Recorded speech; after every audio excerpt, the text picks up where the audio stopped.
everyone to I'll start over. Welcome everybody to our 5th design review committee meeting for Griggs, for the redesign or the renovation of Griggs Park. The first thing we're going to do is approve the meeting minutes from October 28th, 2025, which are online, and I think the committee members received copies of. So hold on. Just have to, okay. So do I have a motion to approve the meeting minutes from the October 28th, 2025 meeting? So moved, Jane. Thank you, Jane. Do I have a second? Second. Yep. Patricia or Carol? We'll go with Patricia this time. I think she Great. seconded it. Thank you. All right. So now I'm going to call you as I see you on the screen. Because we're a Zoom, we have to have a verbal vote. So Jane? Yes. Carol? Yes. Patricia? Yes. Teresa? Yes. Stephanie? Yes. Zora?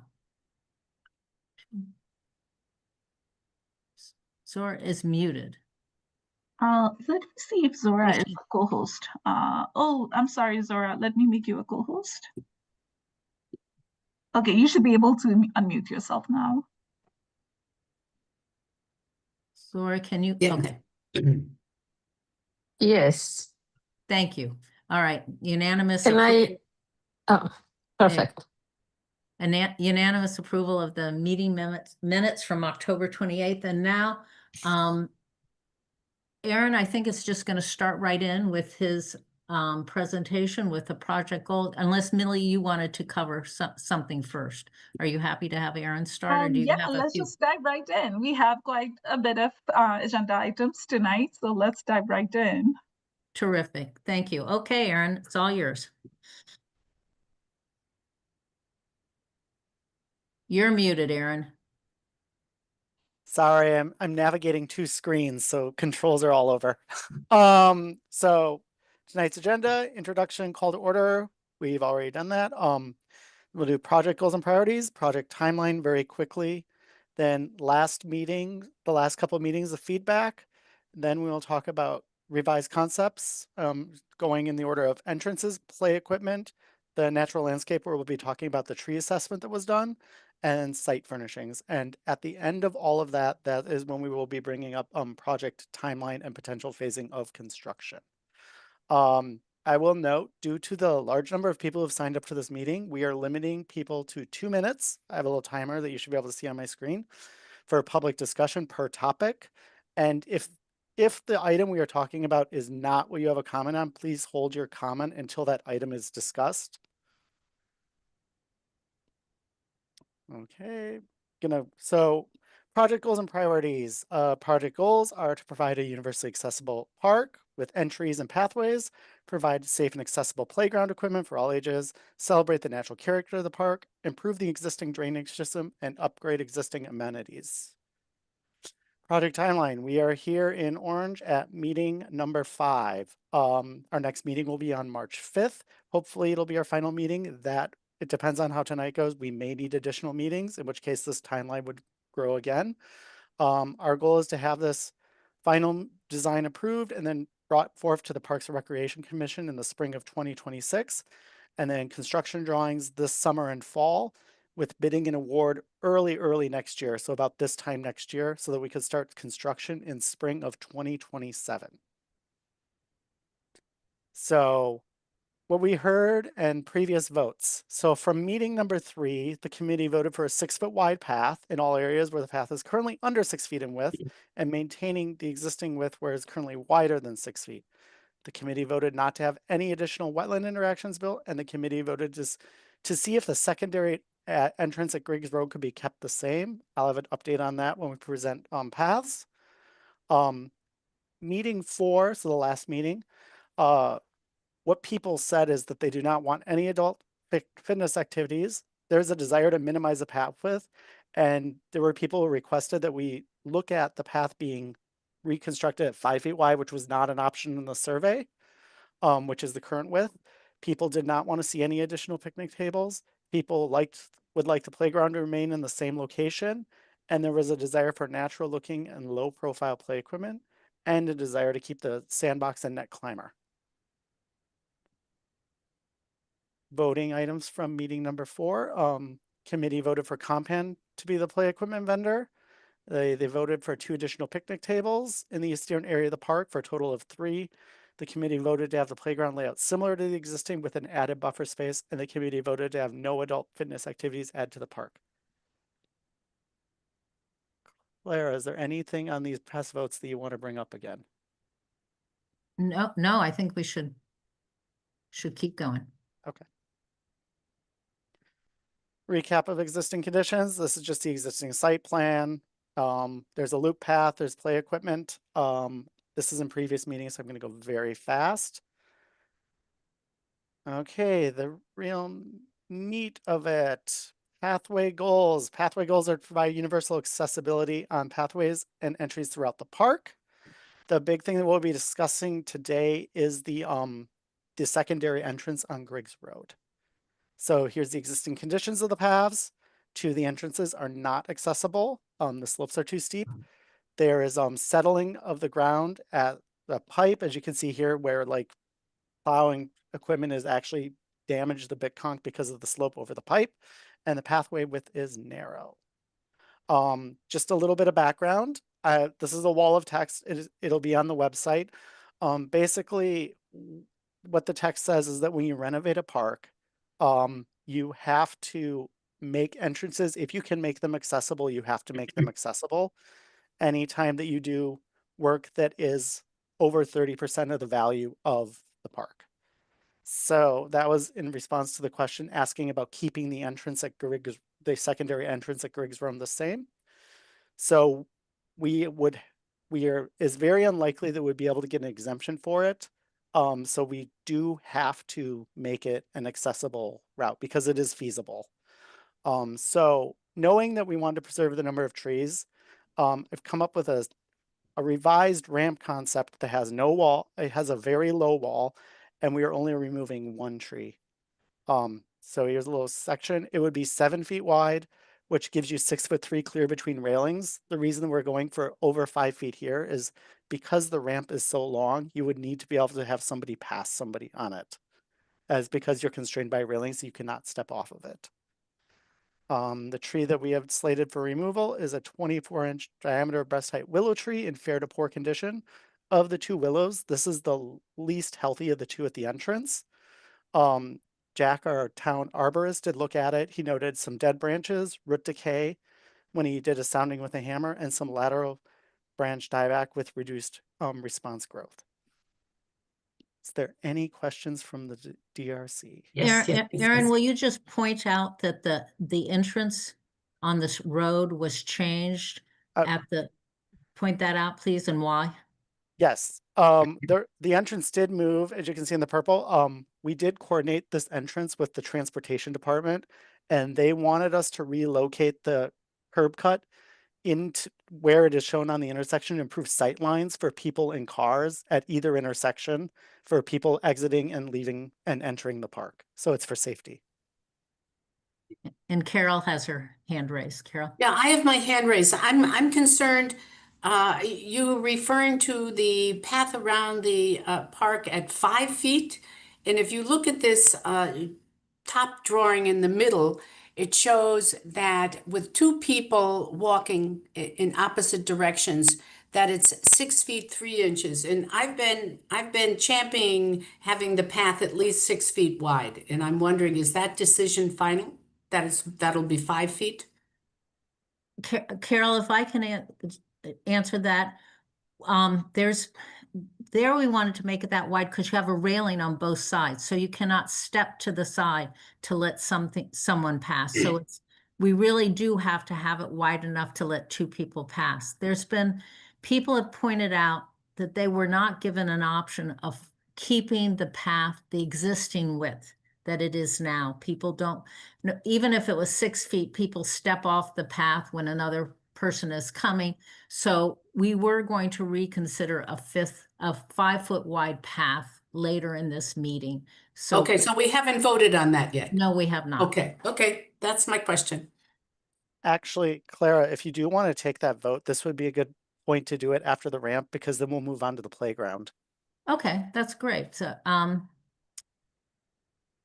So the discussion was, we've heard time and time again that people do not want to keep the Griggs Park as similar as it is as possible, improving for accessibility and improving the planting, taking away dying trees, minimizing the conflict of play and dogs by, not having the path go through the play area, et cetera. But it was in the survey, the option of keeping the path at 5 feet wide was not given. So that decision was based on, so people voted for the narrowest path in the survey, which was 6 feet. So if people want to reconsider a 5-foot wide path, then I would ask the committee to make a motion to consider to propose the path, except for where it's a ramp, the circular path be 5 feet. If people are happy with it, 6 feet, don't move to make it, don't make a motion. So, is there any person on the committee that would like to see this path more narrow than 6 feet? And I can't see. Okay, I do not see a hand raised. Sorry. And someone correct me if they see a hand. So no one wants to narrow it to 5 feet, so we will continue. Thank you, Aaron, for letting us have that possibility. Okay. And is there any questions regarding the ramp? Regarding the trees, we will talk about all the trees later, but this one I specifically brought up here because it is due to the ramp.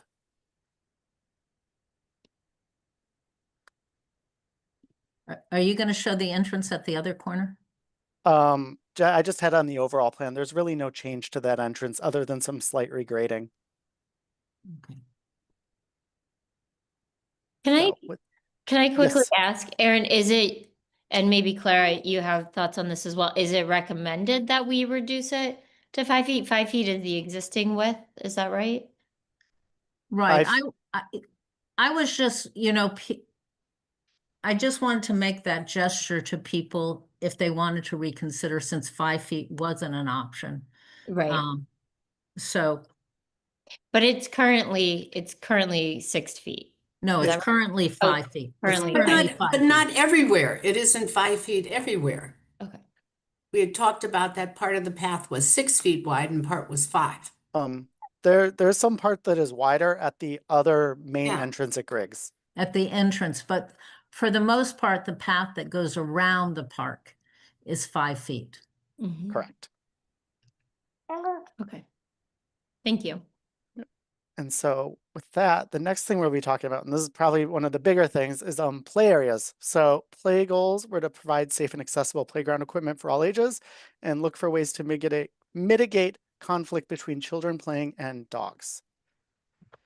So goal for tonight's meeting is to choose a preferred play structures for the ages 2 to 5 and 5 to 12 play areas. If there are any adjustments that need to be made on any of these concepts or combining things, we will go back after this meeting to the manufacturer and we can provide a revised version at the next meeting. This is just a little bit of a background. So from survey number 1, which was done quite a while ago, as you can see, swings, rope and net climbers, and slides were the top 3. Sandboxes and imaginative play were also fairly popular. Spinning elements, not as popular. And people really wanted to see a naturalistic looking playground, with 58% wanting naturalistic playground and 33% wanting a combination of either brightly colored or naturalistic. So here's just a little overview of the existing play equipment. There are currently 2 bays of 5 to 12 regular belt swings, a bay of 2 to 5 toddler swings, a very small 2 to 5 piece of play equipment, post and platform, and a very small 5 to 12 post and platform play equipment with an additional tire swing. There is also a net climber. So I have 3 options here. Did you say, So- Yes, Carol? did you say sandbox? And I'm I- looking. I did not say sandbox. There is a sandbox Oh, currently good, also. good. Okay. And there will But- be a sandbox? We haven't gotten there yet, but yes, all 3 Okay. concepts have a sandbox. Okay. So option 1, this is just the plan. I'll also show some perspectives and rendering from the manufacturer to give it a little more context. Option 1 is similar to the campaign equipment that was presented at the last meeting, just to show it again with some revisions. It features a large post and platform tower with a tall slide. Also 2 spinner bowls and an abacus sound play panel in the 5 to 12. In the 2 to 5 area, there is a log maze, small net climber, and a small structure. So here's just here's the 5 to 12 equipment. So this is similar to what was in the last meeting, but we reduced the towers to 1 and based on feedback. And so of note, this one it is 18 feet to the top of the structure and it has an 8-foot slide. The 2 to 5 equipment, there's only 2 options for that. So concepts 1 and 2 have the same 2 to 5 play equipment. So this has a wooden playhouse with a little double slide coming off of it, a log maze, and a small ages 2 to 5 rope and beam structure. Here's some quick kind of sketchy renderings showing what that would kind of look like. You can also see like how stuff is separated in the boulders. I had to fade the trees back because if I were to have the trees all the way on, you would pretty much, all the canopy is hiding the play equipment. Looks nice. And then so option 2 is a net jungle gym structure. It also has a tall slide of a 11'6", or the structure is 11'6". It also has a 7-foot tall slide. This one also is more net-based structure. There is a linked with 2 overhead elements and an inclusive net spinner. And the 2 to 5 structure in this concept is the same as in concept 1. So here's an enlargement of the 5 to 12 structure, showing that inclusive spinner, a seesaw. There's this kind of climbing obstacle course and then a rope obstacle course with some hangout area. The slide is 7 feet 9 inches tall, which is only a few inches tall, shorter than the one in 1. But the overall structure here is only 11'6" versus 18 feet to the top of the roof in the other one. This one also has some balancing and overhead activities. Same perspectives from the same angle. As you can see, this structure is much, much lower. And there's a lot of more ground play and slightly elevated play activity. Option 3 has a larger net climber structure and a smaller net structure with a short slide for the 5 to 12 area. And a different 2 to 5 composite structure has a single slide that is linked with some stepping elements to a tunnel, a net tunnel. So here's the perspective from showing the large net climber and the much smaller secondary piece of play equipment that has a 4-foot 10-inch slide. There's a log climber obstacle course, horizontal net climber, some hammocks, and a log stepper.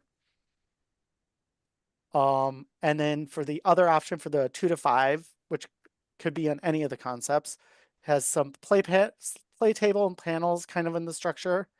Play curtains, it's kind of a traditional post and platform with a single slide. And it is linked to these with these little stepper balancers to a net tunnel that is appropriate for ages 2 to 5. Same perspectives, again, showing the one taller structure. And then the other big thing is swings. All these concepts have a 3-bay swing set. Each bays could have different kinds of swings. So here's some options for swings. Belts, we currently have belt and infant seats at the playground and a tire swing. Other options, if we're doing the belt and the infant swing, you can add an inclusive suite to it. Other ones are a shell seat and a rope nest suite that allow multiple kids to swing on it, and kind of a interesting 2-person swing of like either a duo suite and a you and me swing seat. I did, before Christmas take some rough drafts of this play equipment to the DEDP after school program at Driscoll, and had a bunch of 4th and 2nd graders look at everything and provide feedback. Generally, they were all very excited for any play equipment, and they love talking about play equipment. Generally, it was all well received. Some of their favorite things, though, were that they really liked the 5 to 12 structure in concept 2. You can see I have some of their markups. So that was the one that they really liked. They also really liked the very tall net climber in option 3, but they did not like the small slide. I did reach out to the rep to see if they were able to fit a bigger slide in with that, but if they were to do that, the footprint of the play area would have become much larger. So we stuck with the smaller slide. They also liked play panels. And regarding swings, the well, as you can see with the check marks, they liked the standard belt swing, the inclusive seat, and the rope nest. Those were the top 3. I'm sorry to interrupt. Can you repeat that? It's just such a tiny print that it's really difficult to follow which swing type they like. Yep. So I'll just go back because it's the same pictures. So they liked the belt swing, which is the first one on the top. They liked the inclusive one, which is the 3rd one on the top. And then they also liked the rope nest, which is the bottom one on the right. Those were the 3 that had the most. Some people also like the You and Me and Duo and the shell. Nobody said anything about the infant seat. Well, you weren't talking to that age group either, right? Yes, I did talk to some 2nd graders, but no, Yeah. but they're not infants. they're not infants. So this is just kind of an overview. This is just kind of showing all the 3 options just side by side. If anybody has any questions, or if you want me to go back over anything, that was a lot, but I think I kind of wanted to go through it really fast to allow for discussion, and I can easily just pan back and forth. Does anyone on the committee have questions about the swings? Not the swings, the play equipment as presented by Aaron? There was one swing that one of the pictures that Aaron showed of a swing where somebody could lay down in it, it looked like. Yeah, so you can lay down in either the rope nest or the shell swing. Yeah, I thought that was pretty unique. And that it could be 2 people sitting up, but if somebody had a baby and they wanted to put him laying down, that would be wonderful. The rope nest seat comes by different names depending on the manufacturer, but they're very popular. You know, I've seen, 3, 6 or 7-year-olds or 4. You can have quite a large group there, and they can talk and swing, and it's nice because you can get more than 1 child per swing, which makes it Right. also very nice in terms of not having to wait in line for your opportunity to swing. Any other from the committee? I can't see everybody, so speak up if you have. Okay, great. No comments. Zora has Can her I hand speak? raised. Uh, Yep. Zora, go ahead. Zora, go ahead. So just to repeat, the option 2 was the one that the children have chosen as the best. Is that correct? Yes, that was the one that the kids were most excited about. So yeah, it's the one that it's the lowest of all of them. All the other ones are 18 feet tall. This one tops out at 11'6". It is also probably the most rope-based of all of them, but it does still offer a big slide. But Aaron, just to clarify, when you say the lowest, it doesn't mean that the play areas, the play function are the lowest. You have the roofs Yep. on the first 2 that are quite tall. And the last thing you want is someone standing on top of that roof. Correct. So it's not that the platforms are taller here than the other play area. Correct. It's just that the structure has a higher elevation that you would notice. Correct. The platforms on option 1 and 2 are almost at the exact same height. The slides are within 6 inches of each other. We'll go back to Any other questions or comments from, I see Stephanie. So can I ask somehow? Oh, you I'm want to, you sorry, have more, sorry. the hand. How do I raise my hand? That's okay. It's hard to see you. So just, Zora, go ahead and finish what you were saying, and then we'll go to Stephanie, okay? Okay, so the option 2, it is kind of neat because of all the climbers. What's kind of is missing is that there's no shade. So this might be an issue in the summer, unless trees can be planted nicely, so it would provide some shade when it gets very, very hot. Aaron, So- can you comment on how much shade the trees give now in that area or will So- give? It is the 2 to 5 I tucked underneath the 2 existing pine trees, so that one will be shadier than the 5 to 12. The 5 to 12, here, let me go to a plan. So here's the existing trees. But yeah, the 5 to 12 is currently in that area without trees. We would be planting new trees, both in between that buffer between the path, and then also we're looking to put 3 new shade trees at the back to kind of recreate the arc that is already there. But it will take a while for those trees to grow. It would not be instant shade, especially in the 5 to 12 area. Zora. So I think the most important part is to shade from the south. So at noon and in the afternoon. In the afternoon, the playground gets very, very hot. So the pines will not help much. They are kind of too much eastern from the east side. Would be possible to have a tree in the playground somewhere within the structure. That would so there's a 6-foot, I don't know if you can see it, there's a 6-foot clear area around every piece of play equipment that you cannot plant or have any kind of obstruction, which is why the safety surface is so much larger than the play footprint. If we were to try to introduce trees into that play area, we would have to greatly expand it, either half the amount of play equipment, just because of regulations. You can't have anything 6 feet all the way around. That includes over it, on the sides of it, or adjacent to it. Okay. Well, other than that, I think it's really good solution. Okay, that's it. Thank you very much. Stephanie, you had something to say? Yeah, I was gonna say that I think option 2 does a nice job of kind of balancing, being like an in-between option, where it has still a good slide. So option 3 has a really low slide, and it does still have a spinner. Option 1 has 2, and option 3 has 0.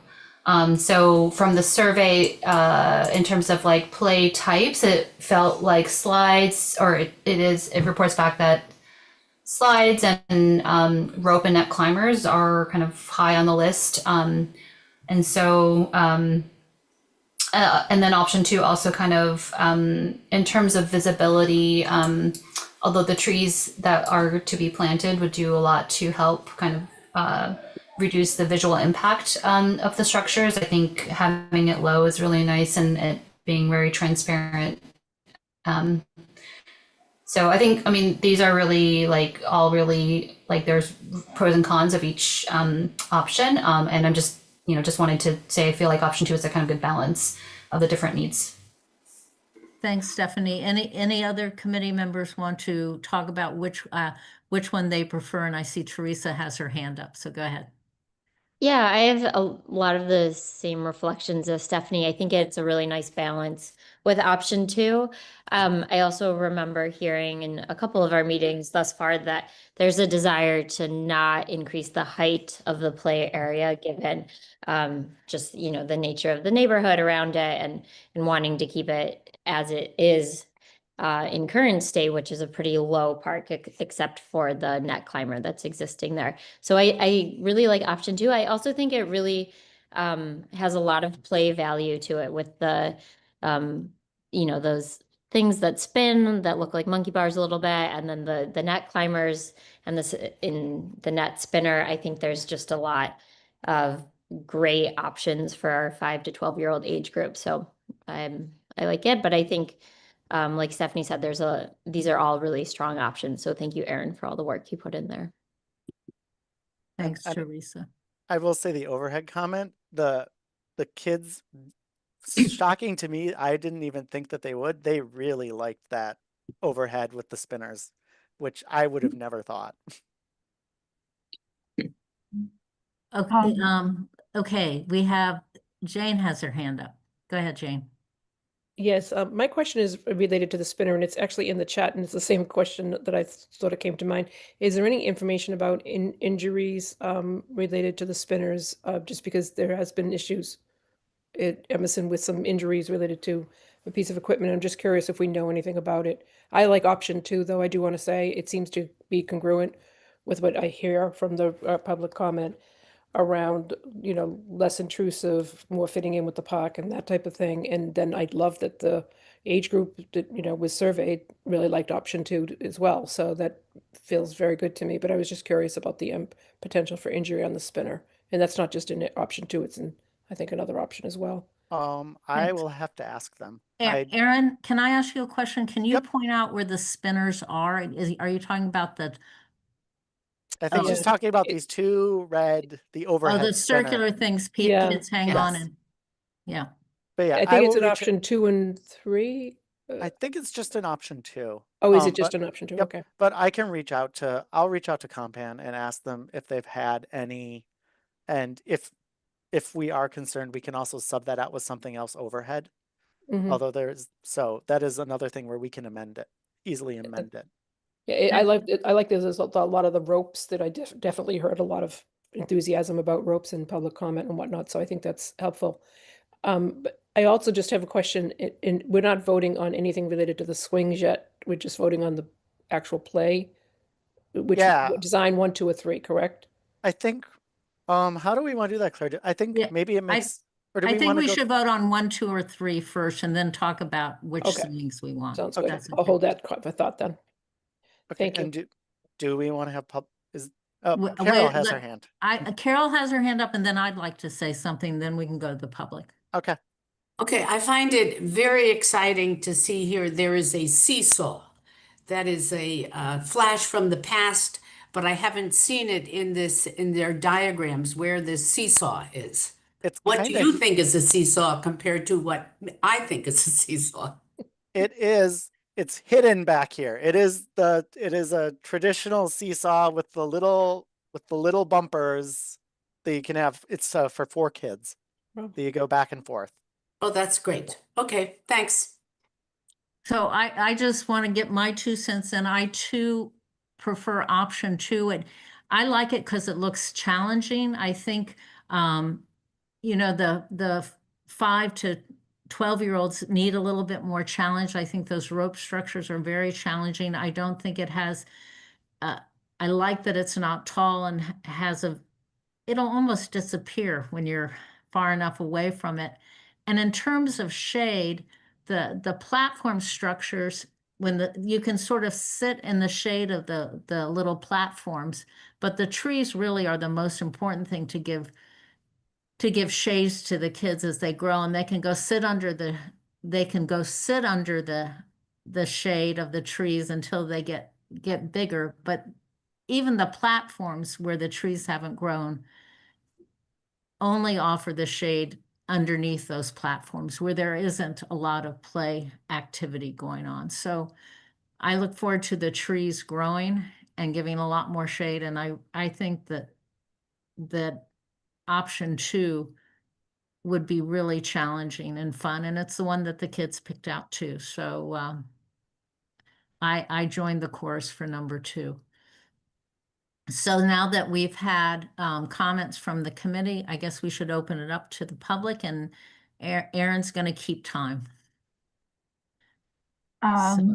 Okay, so we have Andrew Shalit raising hand right now, and I would just again want to remind everyone that there are currently 33 participants in this meeting, and please keep your comments brief, 2 minutes.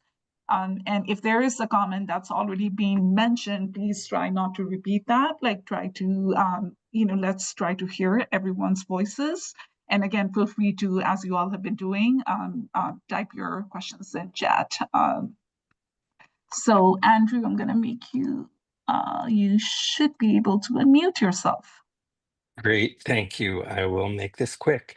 First off, I like these options much better than what we saw at the last meeting, especially options 2 and 3.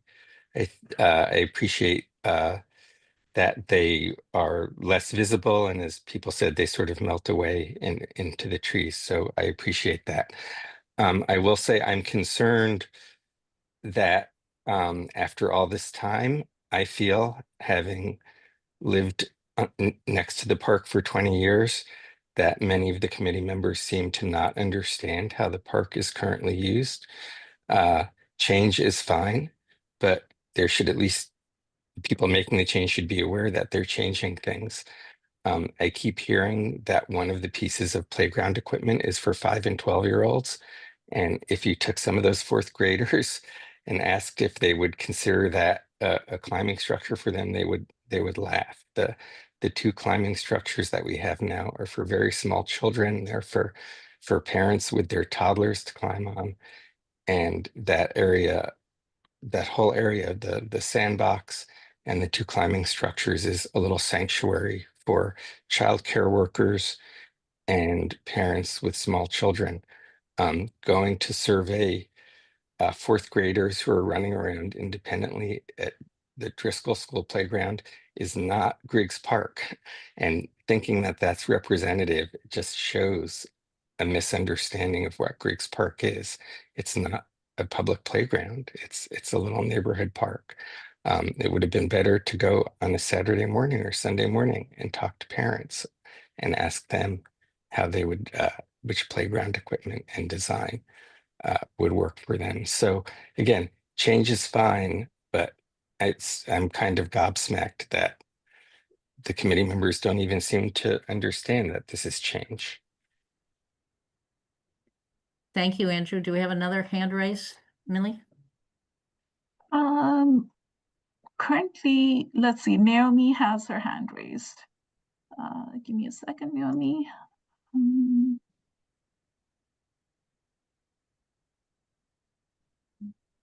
Okay, Naomi, you should be able to speak. Thank you, Naomi Schweitzer. Thanks for these options in front of us, and for thoughtfully listening to some of the design features of keeping the playground equipment in character with the park and the low profile. I wanted to just highlight on the swings. I don't know if there's going to be a vote on the swings tonight, but the slide went by so fast, I couldn't really absorb it all. I don't know if the committee members get these slides ahead of time, but it's a lot of information to absorb and react to. But it looked like the swing options that were put in front of us only have a total of 3 swings. And feel free to chime in, Aaron, or others, if that's not correct, but we currently have 6 swings in the park. We have 4 regular swings and 2 baby swings. And I feel strongly that we should be maintaining 6 swings. The bay of 4 regular swings is used by children, starting as soon as they and their parents feel comfortable. You'll see even toddlers, on their bellies, trying them out, all the way up to older adults using the swings. But one of the big audiences that uses it is middle schoolers and high schoolers. And they come either by themselves when they're walking home from BHS, or sometimes on weekend afternoons or early evenings. And you'll see like a single teenager just swinging for like half an hour. And then sometimes they come in groups of 2 to 4, and they're all swinging together and laughing and talking. And our teenagers just have so few places to go where they can just be. And I'll note, when you're on the swing, it's very hard to be on your cell phone. You kind of need to be holding on. So it's just so delightful to see them in nature with their friends, not on their phones, exercising and talking and just being so joyful. So I just asked to please keep the 4 regular swings and then the 2 other, baby and accessible swings. Thanks. Naomi, thank you. I think Aaron will go over all the swings again when Yep. and he'll talk about how many of each we can have. So thank you for your comments, and we'll have more to come on the swings. We'll review them again before we vote. Is that right, Aaron? Yeah, so we can do the swings separately, but I will say it's the same number of bays. So we have 3 bays outside of the tire swing. So all the proposed designs have 3 bays. So you could have the exact same swings that are currently there if you wanted. But we'll vote on those later, right? Yep. Okay. I don't see, can you see hands, Mimi? I don't see any other hands. Maybe, Aaron, could you just like maybe, there was one comment that the existing structure is not 5 to 12. Could you maybe just like comment on that? I know you've already covered that in the past extensively. So Um, the actual designs are they're actually industry terms, and you cannot have a tire swing on a 2 to 5 structure. So that is technically, in terms of what the manufacturer is a 5 to 12 structure. So that structure is designed for children 5 to 12 years old. and again, this equipment was installed like almost 30 years back, right, Aaron? Correct. So yeah. it was installed in the 90s. Yeah. So I think that that's one of the reasons why we see younger toddlers here, because this is not challenging for the older kids and they don't prefer to use it. So just to summarize then, that we have voted for option 2 with whatever refinement it needs. If the circular swinging, what did you call those? The people were concerned about The accident. overhead rotating. Spinners. Yeah, Overhead. spinners. The Yeah, overheads. the spinners, you're gonna look into that, but this is the Yep. one that was pretty much unanimously voted on by the committee. Is that correct? I don't think Yes. we actually took the vote, did We we? did not take the vote.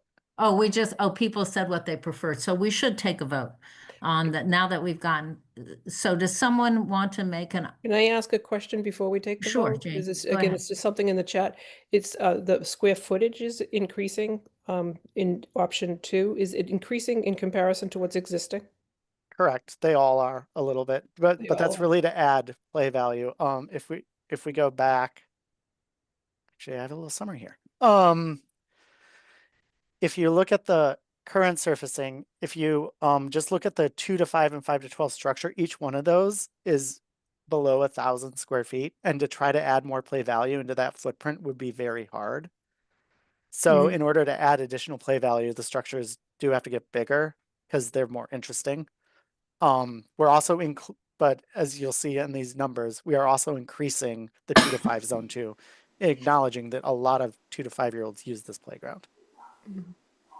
And Aaron, some of the footprint, we're seeing this is also based on the fall zones required by the play equipment, right? Like just, the codes for the play equipments, are changing fairly rapidly. And this is the current day standards to include larger fall zones based Correct. on what the function is. Okay. I- Teresa has her hand up. Teresa? Yeah, I just wanted to note in the count that you have for the existing, you don't mention the basketball area, which I think would add square footage, right? Or is that included in one of these? That is not included. I only specifically looked at the wood chip area of the playground.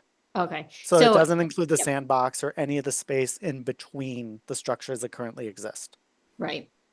And I would probably argue that the basketball area is probably more geared currently towards that 5 to 12 age group, and we're no longer including that in our plans for the renovation. So, so when we're saying that the size is increasing, I think yes, it's increasing from the play structure area, but I do think that if you included the basketball area in the counts, it's probably not increasing that much, right?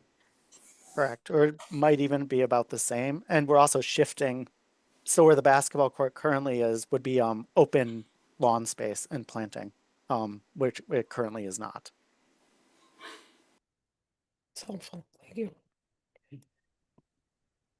So I think, Connor Sheehan also has their hand raised. Clara, would you like to take the comment? I think that's the only hand raised now from the Yeah. public. Let's Public take hands. that comment and then the discussion will on play equipment of the structures, not the swings, will be closed, but I'm happy to listen to Connor for his 2 minutes. Thanks. I can also keep this quick. I guess the question to the committee, there's a lot of talk about like the current play structures being for 5 to 12, but it's being used more for the younger kids, the 2 to 5.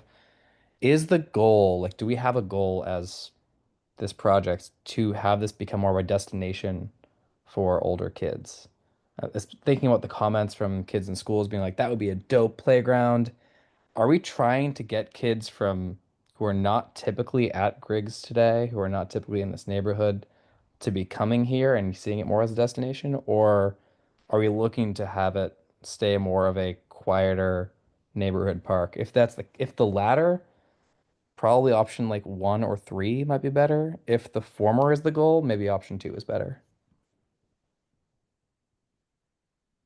I mean, it's my understanding, Connor, that we just want this to be, it's not like the one in front of the high school, which really is a destination Right. that people drive there. But we really want it because I mean, you say the kids walking home like to, well, not you, but once someone said the kids walking home, the kids like to swing. Mm-hmm. Neighborhood kids don't go to this park. A neighborhood 5 to 12-year-olds don't tend to go to this park because there's not, in terms of the play equipment. So we're trying to just make it appealing to the neighborhood and all the age groups in the neighborhood, including adults, including the Green Dog Program. But we're not, I felt we weren't trying to make it like the high school playground that has so much play equipment that it is a destination playground now. Yeah, But this, I think Can I that's add? something worth considering as we do this vote, because by the choice that we're making here would make it either more or less desirable for that 5 to 12 and would likely affect the kind of volume that we get. Can I add?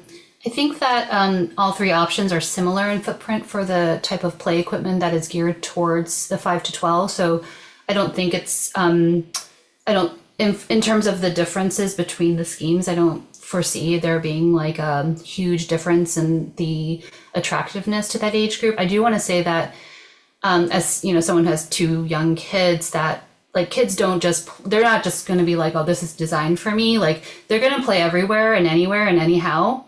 And so, you know, little kids will use the larger area and vice versa. So I don't think it's a question of like, you know, I think it's a question of like, I think the intention is maybe to be more inclusive about the ages and the, of the people who can, you know, find the opportunity to play. My 8-year-old is, you know, he comes and he swings and then he may like run around a bit, but it's definitely, I'm really looking forward to some play structures that will be more appropriate for a wider range of ages at Griggs. thank you, Stephanie. Thanks. Okay, so we're going to see if we can vote on a play structure that we prefer. Does anyone on the committee want to make a motion for 1, 2, or 3? I Claire? move that we vote on option 2 as the play structure of preference. Thank you. Do we have, that's Carol Caro. Do we have a second? Teresa will second. Yeah. Teresa, thank you. All right, so I'm going to call on people as I see them on my screen. Carol. Yes, for 2. Yes to 2. Okay, we're voting on 2. A yes means you want option 2. And so Carol voted yes. Teresa, Yes. Stephanie, Yes. I'm sorry, I'm still, Jane, Yes. Patricia, Yes. Zora, Yes.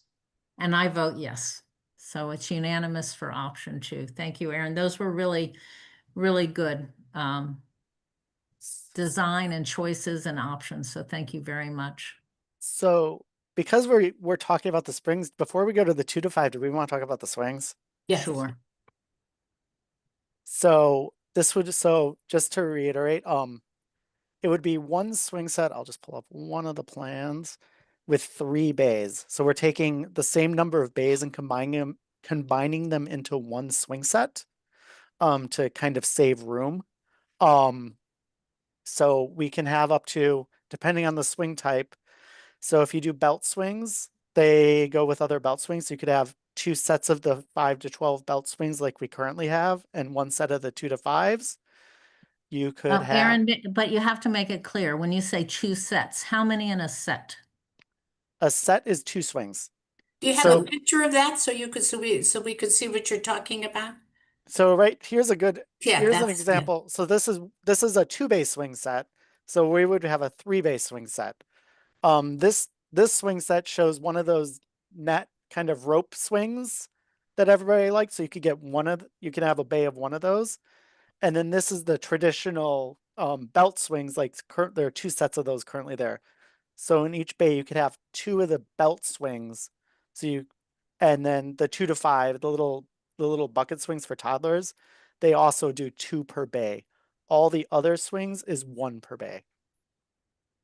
But Erin, can I just point out if we went with 2 belt swings, 2 toddler swings, and what's called in the bottom right-hand side, the rope nest seat, you can easily get 3 little kids in it, 2 medium-sized kids in it, or 1 or 2 adults in it. So in terms of number of children, the swings will accommodate.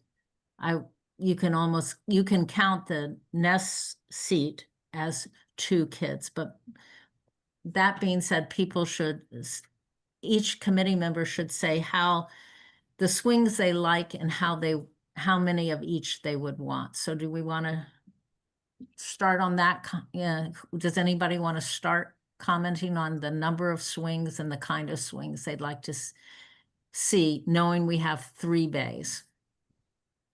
Well, I would really support something like this rope net seat. I think that's really very interesting. And as you say, it can take any number of smaller children or middle-sized children or even adults. So I think that 3 bays and maybe one of them for this kind of rope net swing set, and a smaller one one for younger children and then one for middle-aged children. The belts. So you're saying 1 for the nest, 1 for 2 belts, and 1 for 2 toddler swings is what it would be. Right. I think that. Thank you, Carol. And any other committee members want to comment? I will comment. I do love the inclusive seats if we wanted to include that in as one swing within a bay. I will say though, I have had mixed success with inclusive seats at our parks in town, including new ones like Murphy.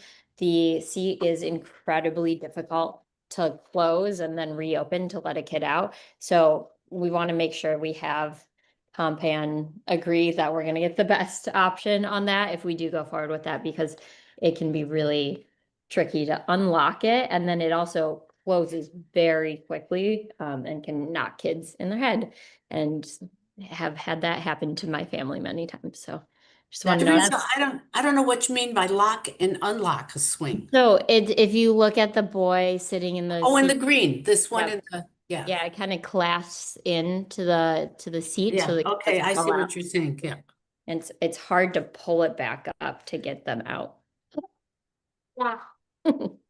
I'd like to chime in. I do love the rope nest swing. I think it's a very kind of social type of swing where kids can, if they don't want to swing, they can just sit there and chat. So I've seen it used in many different ways, and it also helps with like imaginative types of play, like had scenarios with my kids where they like pretended they were on like a pirate ship or that kind of stuff. And it feels too, diverse. Like you can lie on it, you can stand on it. So I think it's a really nice kind of piece of equipment that diversifies types of play. Thanks, Stephanie. I have a question, Erin, for you about the inclusive seat. If you put that in a bay, you could have one of those and one belt swing. Is that correct? That is correct. Okay. Any other comments from, Zora has her hand up. okay, Zora, good for you. So I also would would welcome the rope nest seat. I also have very good experience with it. Kids really love it. It's fun to swing together. The belt swings are great too, and the baby buckets, the infant seats are great also. I also joined the comment from, I think, Teresa about the inclusive seat. I've tried it in several playgrounds with my granddaughters, and it's this. I have hard time to open it, hard time to lock it. I always feel in the wintertime, I worry that I'm gonna to squish them, that I'm gonna to that a snowsuit will kind of lock in the snap in. So I wish we would have something for children that might not use the bell swing, but I agree somehow these prototypes that I've seen have not worked very well for me. Thank you, Zora. Any other committee members' comments? I don't see any hands raised, so can we go to the public, please? I see Naomi has her hands raised and Naomi, you should be able to unmute yourself. Thank you. I know I already pitched my teenagers and adults on the swings, so just a reminder that those belt swings are really important for all ages, including little kids who, as I said earlier, get on their bellies to try them out for the first time. It would be so sad if we do not end up with at least a bay of 2 belt swings next to each other so that our teens can swing and socialize. It makes me sad that we might not replace the 4 that we have, because often groups of friends come of, sort of that 12 to 18-year-old set, who are old enough to be walking home from school and going to the park on their own on the weekends. And the 2 baby swings, my experience as a parent of young kids using the park, and now an auntie of toddler and preschoolers that go to the park, having those 2 baby swings next to each other helps with the social interaction of that age group, but also particularly of the parents. So parents are putting their kids in those swings as young as 4 and 5 months, which I know that's probably not what the manufacturer intended, but that's what actually happens with the swings. And the babies at 4 months old usually just sit there. They're barely being moved, but it's just the idea of sort of trying it out.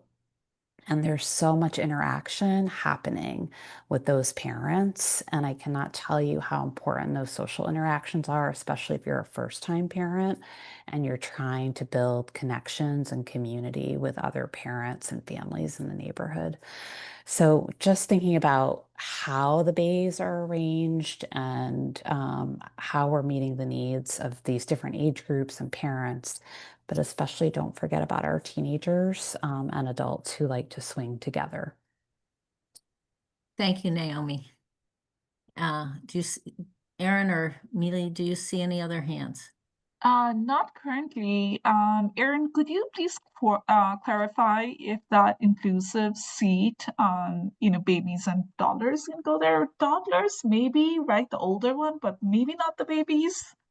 I don't think it's really designed for babies. It is definitely Yeah. designed for toddlers and larger children. Okay, thank you.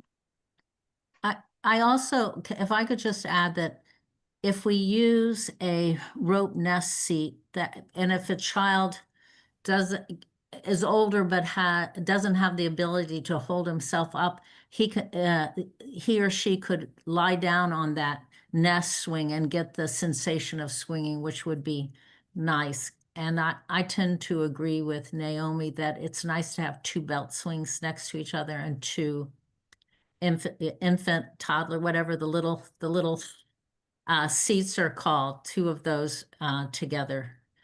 So I like the idea of the nest seat for one bay and two belt swings and two toddler swings anyway. So Clara, can I just comment? I like that too, but does that reduce the number of belt swings, little belt seat swings? it increases you'd have two belt swings, and instead of the 3 and 4 belt swings, you would have the nest seat, but you would still be with a nest seat. I so often seen 3 and 4 kids on it. So I think you could say you're still providing swing opportunities for the same number of children as the park currently does. Any other comments from our committee? Do we,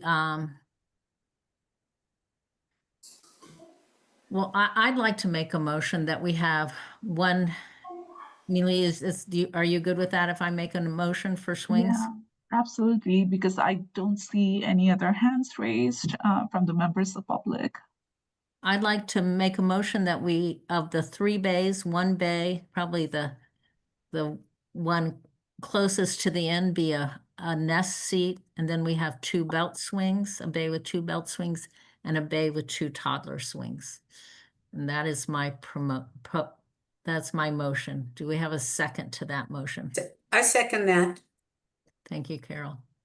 Okay, I'm going to call people the way I see you on the screen. Carol, Yes. Jane, Yes. Stephanie, Yes. Patricia, Yes. Zora, Yes. and I vote yes. Oh, there's Teresa. Teresa, unmute. Yes. Okay, so that's unanimous for that. One nest swing, 2 belts, 2 toddlers. Thank you.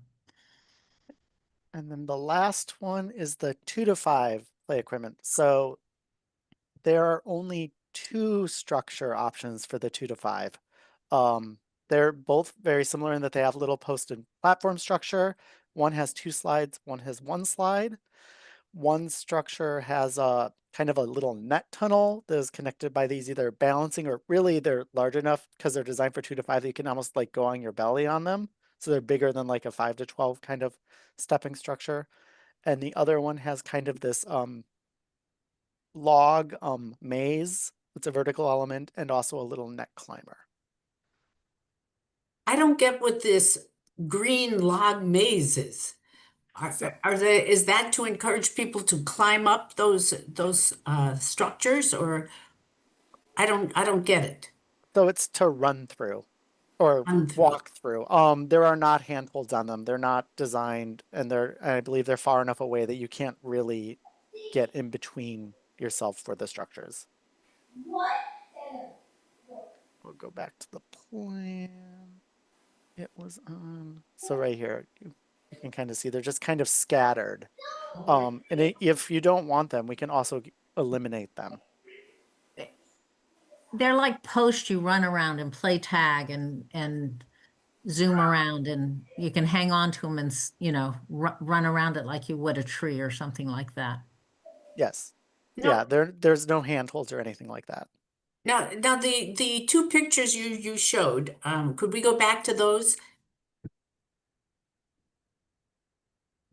Is there a way of taking some of the things from option 1 and putting them in option 2 and taking away one of the buildings, I mean the taller buildings in option 2? So both of those houses, they're about the same height. I think the one in option 2 is a little bit taller. It is also a little less enclosed. You could kind of take either of the 2 post and platform structures, but if you were to combine both of them together, the play footprint would be much larger. Well, option 2 has them both together, the two tall structures. So what are you asking if we could But take? I'm asking, like, I if you go to like, option 1, if you go to the far end of option 1, beyond the green This tall net, things, what is that thing back there? that is another little net climber. It's kind of, this one's a tunnel. This one's more of like a little climber. Oh, okay, so it's similar to that. I think that, as far as I'm concerned, they're all pretty boring. I like the double slide in option 1. I think right now that's one of the most successful things about the existing structure is the double slide. I see kids going and like competing against each other all the time on that. So it's like a social element. So that's one thing that in my mind sticks out. I too like the double slide. I think that's little kids learn to play together doing. I don't think we need two houses. I think, whether in option 1, the one way in the back beyond the green poles, whether it's a tunnel you go through or something you climb over, I think maybe something they're very similar to me, so in terms of that. And I think for small children, say that are, 24 months, running around those green poles, especially if they're 2 or 3 little kids, could be quite imaginative and fun. And it makes it, to me, more visually interesting. Any other? I would say that I know there are a lot of like it's hard to see in the plan, but there are a lot of boulders that are proposed, and they kind of are like would facilitate the stepping or the jumping from boulder to boulder. So and so I do kind of like it's a different kind of play. And it's a little bit more open-ended, I think, than the stepping stones. Requires a little more imagination, or is that what it? Yeah, it's more open play. Yeah. Mm-hmm. What are in the option 2, there are those, looks like mushrooms, 1, 2, 3, 4, 5 mushrooms there. Are those chairs? Those are the stepping stones. So they would jump from one to another. That looks kind of exciting. But I think what Stephanie was saying, with all the boulders, they'll be given that opportunity with natural play around it. Is that correct? They will Stephanie? definitely do that. Yeah, they'll play on the boulders and jump from one to another. Okay. Any other committee members with comments on the 2 to 5 play structure? Zara, go ahead. I'm a little bit undecided. I like both, and I kind of would like to have more. Sorry to say it. I do like the double slide. I think that's good for social thing. I also think that the mushroom things might be better replaced by boulders that we hopefully will have somewhere in the playground. From the option 2, I kind of like the 2 little houses with the bridge. I also have the impression that 2 to 5 years olds, they like steps, and there are not too many steps in either of the options, so maybe that could be added. I don't know. I also think that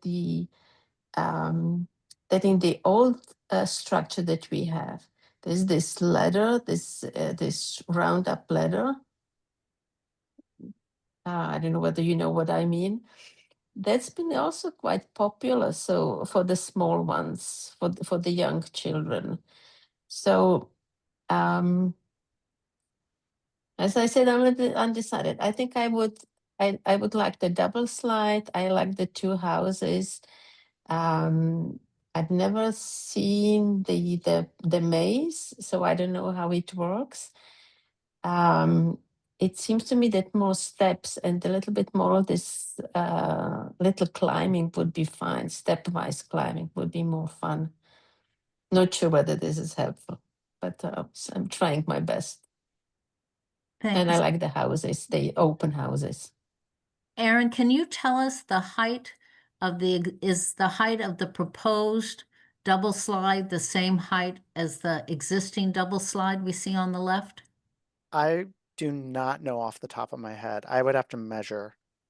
Do they have the same, I mean, this has the platform and then I think it looks like 2 steps before you get the higher platform. Do you know how many steps to get up to I that think it's platform? 2 or 3. So it's approximately about the same height. I can't tell you if it's like 6 inches higher or 6 inches lower though. Okay. Could you have it the same height as the, I'm sure I could have them if we want a little bit, if it's shorter, I'm sure we can say make the platform a little bit taller. okay. Also, I would like to point out that there will be a sandbox that I think will have more use for 2 to 5-year-olds than the older kids. So there will be a sandbox for Good. the 2 to 5-year-olds. Any other comments from the committee? I don't see anybody. Oh, Oh, Jane and Teresa. So go ahead. Teresa had her Jane, and hand then up Teresa. before I did. yes, I would say I'm actually kind of siding with option 2 because I too am I haven't seen this green log maze structure before at one of our parks, and I'm not exactly sure it has the play value that that the one option 2 has. I'm not exactly sure how my 2 to 5-year-old children would play with that. But I do like the double slide, so I wonder if there's a world where we could have option 2 include a double slide if there's, opportunity for refinement on option 2. I think that would easily be something we can have them come back and do and say we would like, you could say you like the play structure from option 2, but we'd like a double slide and maybe make it a little bit taller so that Yeah. it's closer to option 1. That I think is an easy thing for Compan to do. Okay. And I will say that the boulder climbing versus the climbing feature that's offered here on option 2, I do like this instead of the rocks for my 2 to 5-year-olds because it just my children jumping between rocks or boulders just sounds like a trip to the emergency room. Whereas here, we've played with ones like this before. Like there's the one at the park that's over by the track that has this feature, and my kids really enjoy it. And they're close enough that a 2 to 5-year-old could step between the two of them. So I am in favor of that feature there. Thanks, Teresa. Jane. I pretty much agree with what Teresa was saying. The green structure there in option 1, I mean, children are going to chase and play around structures, and I can see them doing that in option 2 just as it exists. So I don't really feel like there's an added value to that, and it doesn't really look very attractive to me. So I do like option 2, but I do wish there was a double slide in option 2. So it's good to hear that actually could be something we look at. And I definitely agree with the emergency room visits over rocks versus the structure. So I like option 2. Thanks, Jane. Okay, seeing no other. I just wanted to make about those mushrooms. They also look like something that kids could sit on too. Yes, Which I kind of like that it's, little kids like to sit next to each other. good point. Okay, so we'll open it up to the general public. Is anyone want to raise their hand who's watching who's joined us but who's not on the committee? I see Naomi's hand raised. Naomi, you should be able to unmute yourself now. Thank you. Just echoing some of the committee members. I really prefer option 2 with the addition of a double slide. And I've already put some other comments in the chat about that. I am interested in knowing about the boulders that look like they are planned to be part of the border or the barrier. That was from some of the renderings that Aaron showed us on a drawing. Maybe that's part of tonight's discussion, maybe not, but definitely have thoughts on those. And also just pitching to please, please, please keep the current dimension of the sandbox so that there is room for multiple groups of kids to be playing with less conflict and to facilitate the social interaction of their caregivers, many of whom like to sit on the edges and chit chat with each other while the kids are playing. So I can answer the sandbox question. I drew it at the exact same size. So it would be the same size as it is now. Now, would it be placed in this area here that you're showing within option 2 or option 1, or is it someplace else? So it's tucked under, it's kind of closer to where the basket, it's pushing towards where the basketball court currently is. I put it in because 2 to 5-year-olds use sandboxes more. So I put it in the 2 to 5 area, and then I tried to tuck it underneath the trees as much as possible to give it immediate shade, because that is a structure where people are sitting for much longer. So Aaron, since we voted for number 2, can you just point out on option number 2 where the 2 to 5 play structure is? That you're on option number 3 now. Okay. Well, there's only 2 play structure options. The footprint of play structure, the 2 to 5 option 2 is in this plan. These Yeah, two but are I mean, identical. I'm talking about location only. Oh, Not yes. the- So it'd be right no- here. Number 1 or 2 could fit right there, and then point where the sandbox is, please. Right there. Right, kind of, there's this right here. That's square right there. That's square. Yeah. And can you point to benches? Someone asked about, I can see a couple benches, one So there. there's a bench here. There's a picnic table there. There's a bench here. There's a bench here. There's a bench here. There's a bench here. Thank you. Okay, does someone on the committee, will you go back to the 2 to 5 options? Does someone on the committee want to make a proposal? I'll go ahead and make a proposal that we vote to support option 2. But do you want to say Oops. option 2 with a double slide? Oh, I do. Thank you. Option 2 with a double slide. And I have a can we make question. that, can we? That means one of those other structures in option 2 would go away. No, No. You there's would have one. 3 they would- structures then? No, I'm looking at where the slide is They in would just- option They would 2 modify this and modify slightly. that structure. I'm Oh, sorry. okay, that's. I'm talking over somebody. I don't mean to be. But what I meant was in option 2, where there's the single slide, to actually make that a double slide. And Aaron, I thought you said Okay. maybe that was possible. Okay. Yeah. Yeah. It looks like there is a hand raised right now, Clara, from Okay. member public. Do we want to take that? There are 2 hands raised, so why don't we let Michael and Lori have their 2 minutes say, and then we'll go back to the motion. Okay. Laurie, you should be able to unmute yourself. It looks like there's now only one person Lauren? with you. Did you ask, say, Lori? Laurie, yes, go ahead and I want to thank everybody who has worked on this so much, and I'm very impressed with the things that are being shown here. One of the questions I have, since we're talking about play structures and we're not talking about dogs, is there any way to kind of block view of the sandbox? Because it's going to be at the beginning of the play area for dogs going in that direction. And it's such an attraction. Our dog was trained not to go in there, and then other dogs would run in there and she started following them, so if there's a way to kind of block that out with bushes, not that they couldn't get there, but just not have it be what they see. That's one thing. The other is, I totally agree that having space and spaces that are important for older children is important. Families come with multiple age children. Children get older and they find new ways to use play space. It's wonderful to have all the swings.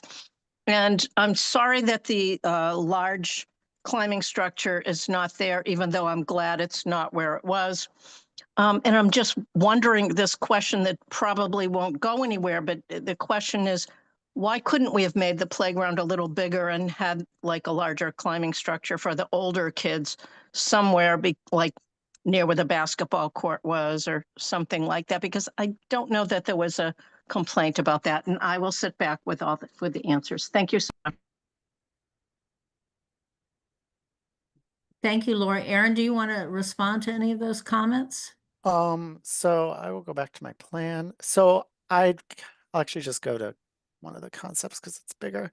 I know there was talks about boulders. We were looking at using boulders and logs to kind of separate both the play area and the sandbox.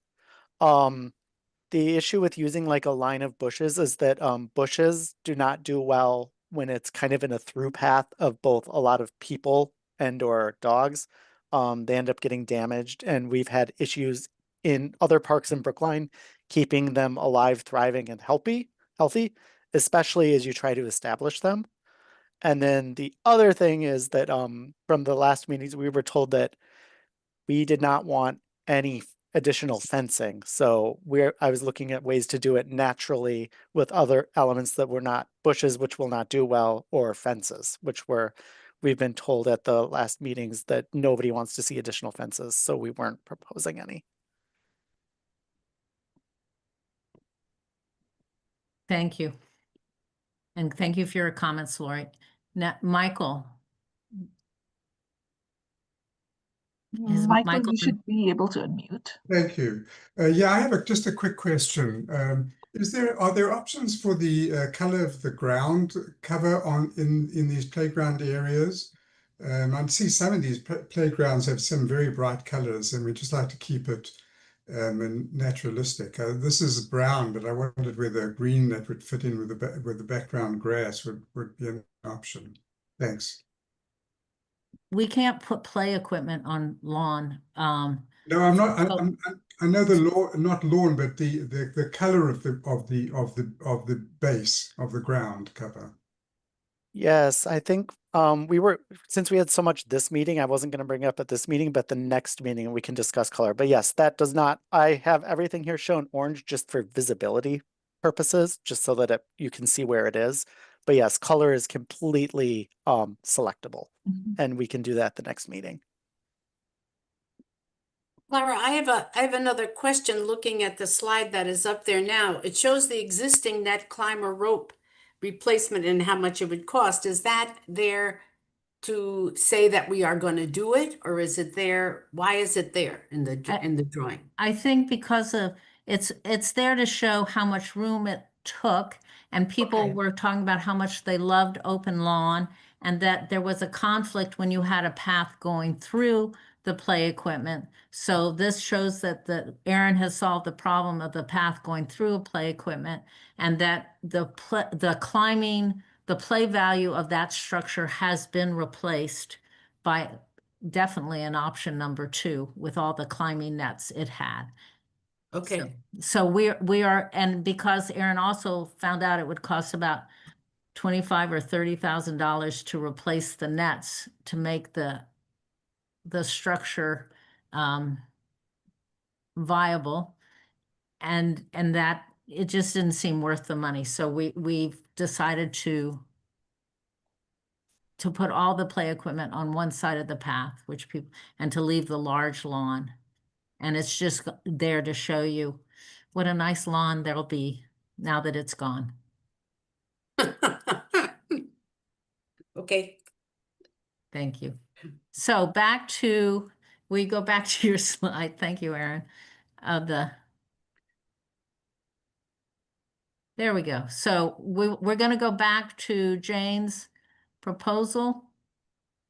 Yes, I'm going to restate it just because it's been a little time. So just we're considering option 2, voting on option 2, with the addition in the structure that has one slide to have a double slide. And things may have to be, adjusted, jiggered a little bit, but yeah, that's understood. Okay, terrific. Do we have a second on that motion? I can second it. Thank you, Carol. So I'm going to call on people. So the motion that's been moved and seconded is to go with option 2, but making sure that there's a double slide in option 2 instead of a single slide. Great. Okay, so and it's been moved and seconded. And so Carol, Yes. Jane, Yes. Zora, Yes. Stephanie, Yes. Patricia, Yes. Teresa, Yes.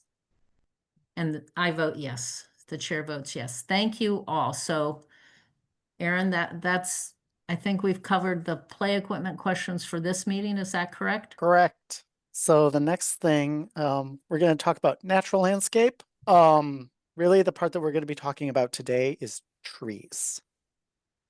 So, before I can't remember the exact date, but this past fall, Jack, the town arborist, and I walked the site, and Jack completed an assessment of every single tree on site.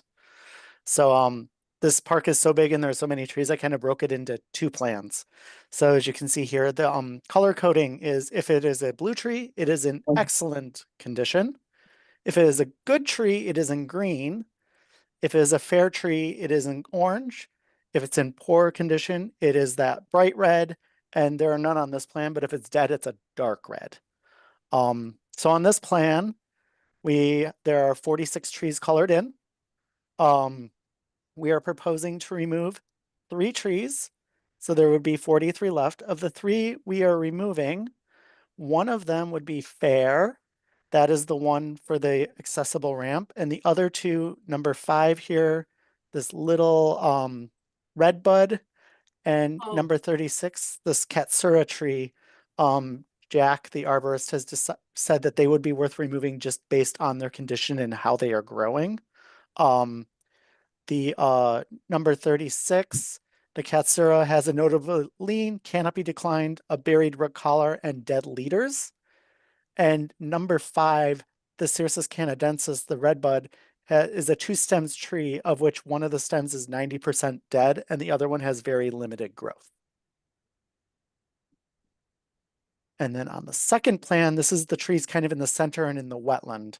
So of the trees here, there are 71, and we are proposing to remove 4. Of the ones that we're removing, 3 of them are already completely dead. So we would just be removing dead trees for 3 of them. And then the other one, number 85 here, is in poor condition. It is I believe it is, yep, it is an ash tree. So there are notable breaks in the structure. There are cankers and decay on that tree. So the assessment by Jack was that one should be removed.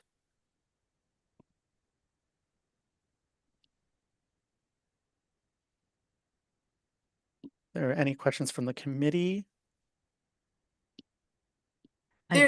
We got in our packet, we got an email message from a resident talking about the possibility of planting more willows that would take care of some of the flooding. And I thought it was very interesting email, and I don't know whether the rest of you, I had time to read it or not. Erin, did you see that? I did see that, but so we haven't decided what kind of trees at this point would be planted.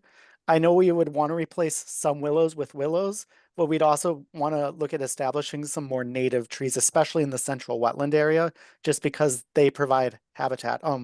Weeping willows are not native to North America, so I could see them being suitable for like the perimeter of the park as they currently are, but less suitable for where there currently is a critical habitat area.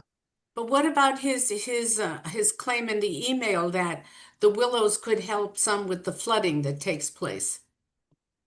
That I do not have a completely educated answer. I would have to ask either Jack or somebody else. There are other trees that also thrive in wet environments that would also uptake water, but I cannot answer that.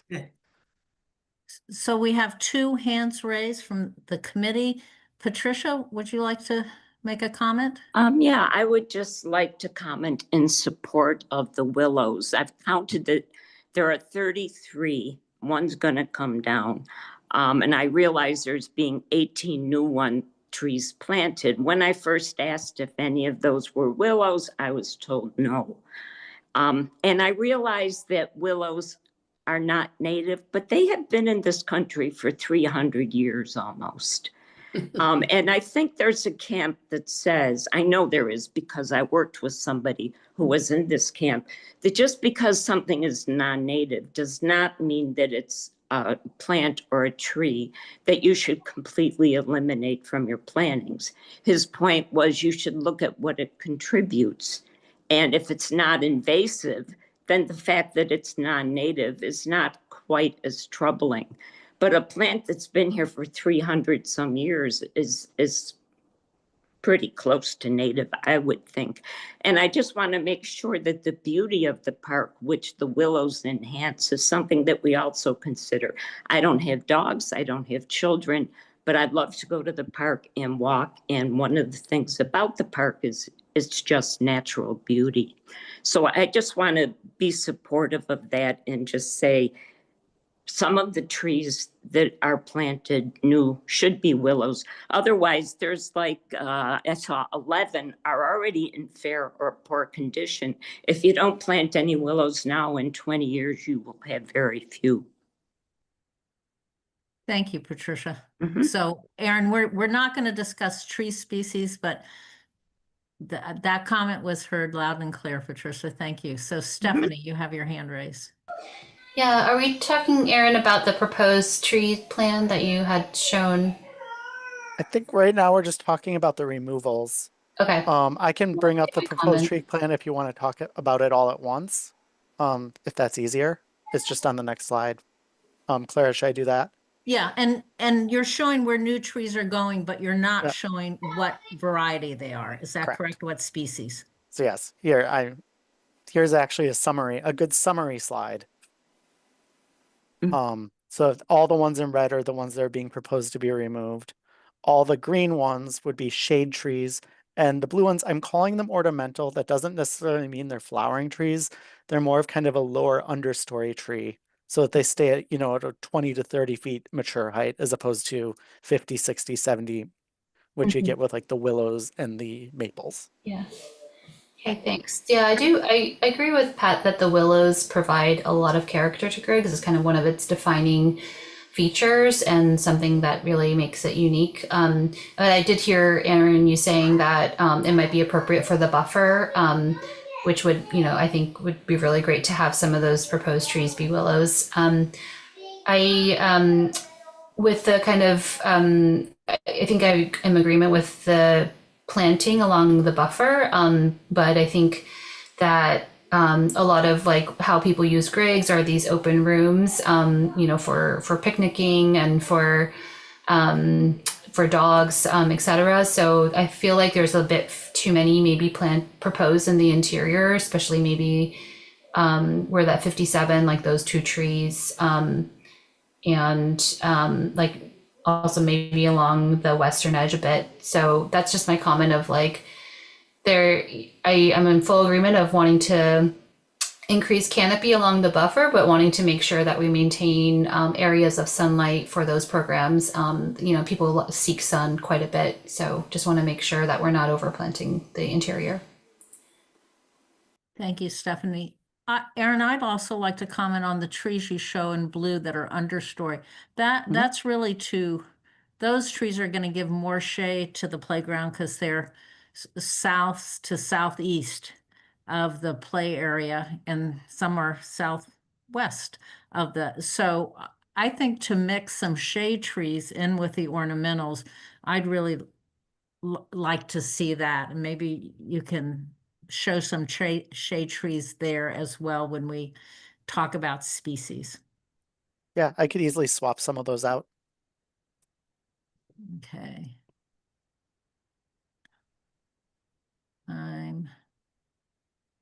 So any other committee members want to comment on either tree removal, new tree locations?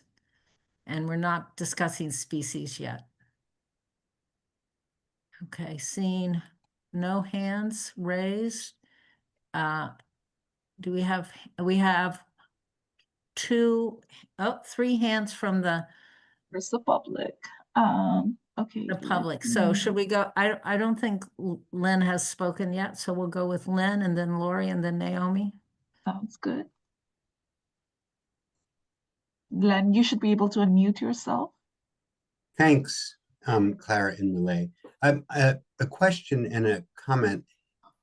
Aaron, when you were showing the trees that were according to their condition, a lot of them seem to be, I think there was an even earlier slide. Yeah, seem to be, I'll call it the western part. If north is where north normally would be. What do you know why there are so many of the trees that are in fair condition are there? Is there something about the condition of that part of the park, or it's just a coincidence? That I do not know. I could ask Jack, but we didn't see anything like in the borings or anything that said that that was different. It may be the age of the tree. It might just be the light conditions. There's a lot of variables. But there's nothing that like stuck out like, oh yeah, this is why. Hmm. Okay, thanks. Well, so the comment is, and it sounds like we will be discussing species maybe at the next meeting, the replacement species. I want to second what Pat and others have said about I'm a very strong native plant enthusiast, but I also think that the defining characteristic of Griggs Park from the point of view of trees are the willows around the perimeter. And we have a terrific opportunity to plant native trees and shrubs in the wet area. And I think there's an awful lot that we could be doing there to enhance plantings that thrive in that kind of environment. So I understand and I support the town's inclination to move toward native, but I hope that you guys will recognize how important willows are to the character of the park. Thanks. Thanks, Lynn. Lori? You're muted, Lori. Yes, Lori, you should be able to unmute yourself now. Thank you. It's my wife, Karen, who's Hi. with me. So, as most of you know, if you've been to the park recently, there's a big caution taped off area in the center because a big, huge chunk of a tree fell but got caught. So it's just hanging there. They don't want anybody to be. Is that one of the trees to be removed? Because it doesn't look like that's one of the trees to be removed. That I am not aware of. That would be something I'd have to ask Jack. I was not aware that that must have happened recently in the windstorm. So these were definitely done before that. I would definitely have to have Jack look at that. He could give his opinion and we may have to update it and say Yeah, it's because that does not look like a healthy tree that lost half of its body. I just wonder if they're going to also leave any snags with any of the trees in the center they're removing for habitat for animals and birds. That's all. Thank you.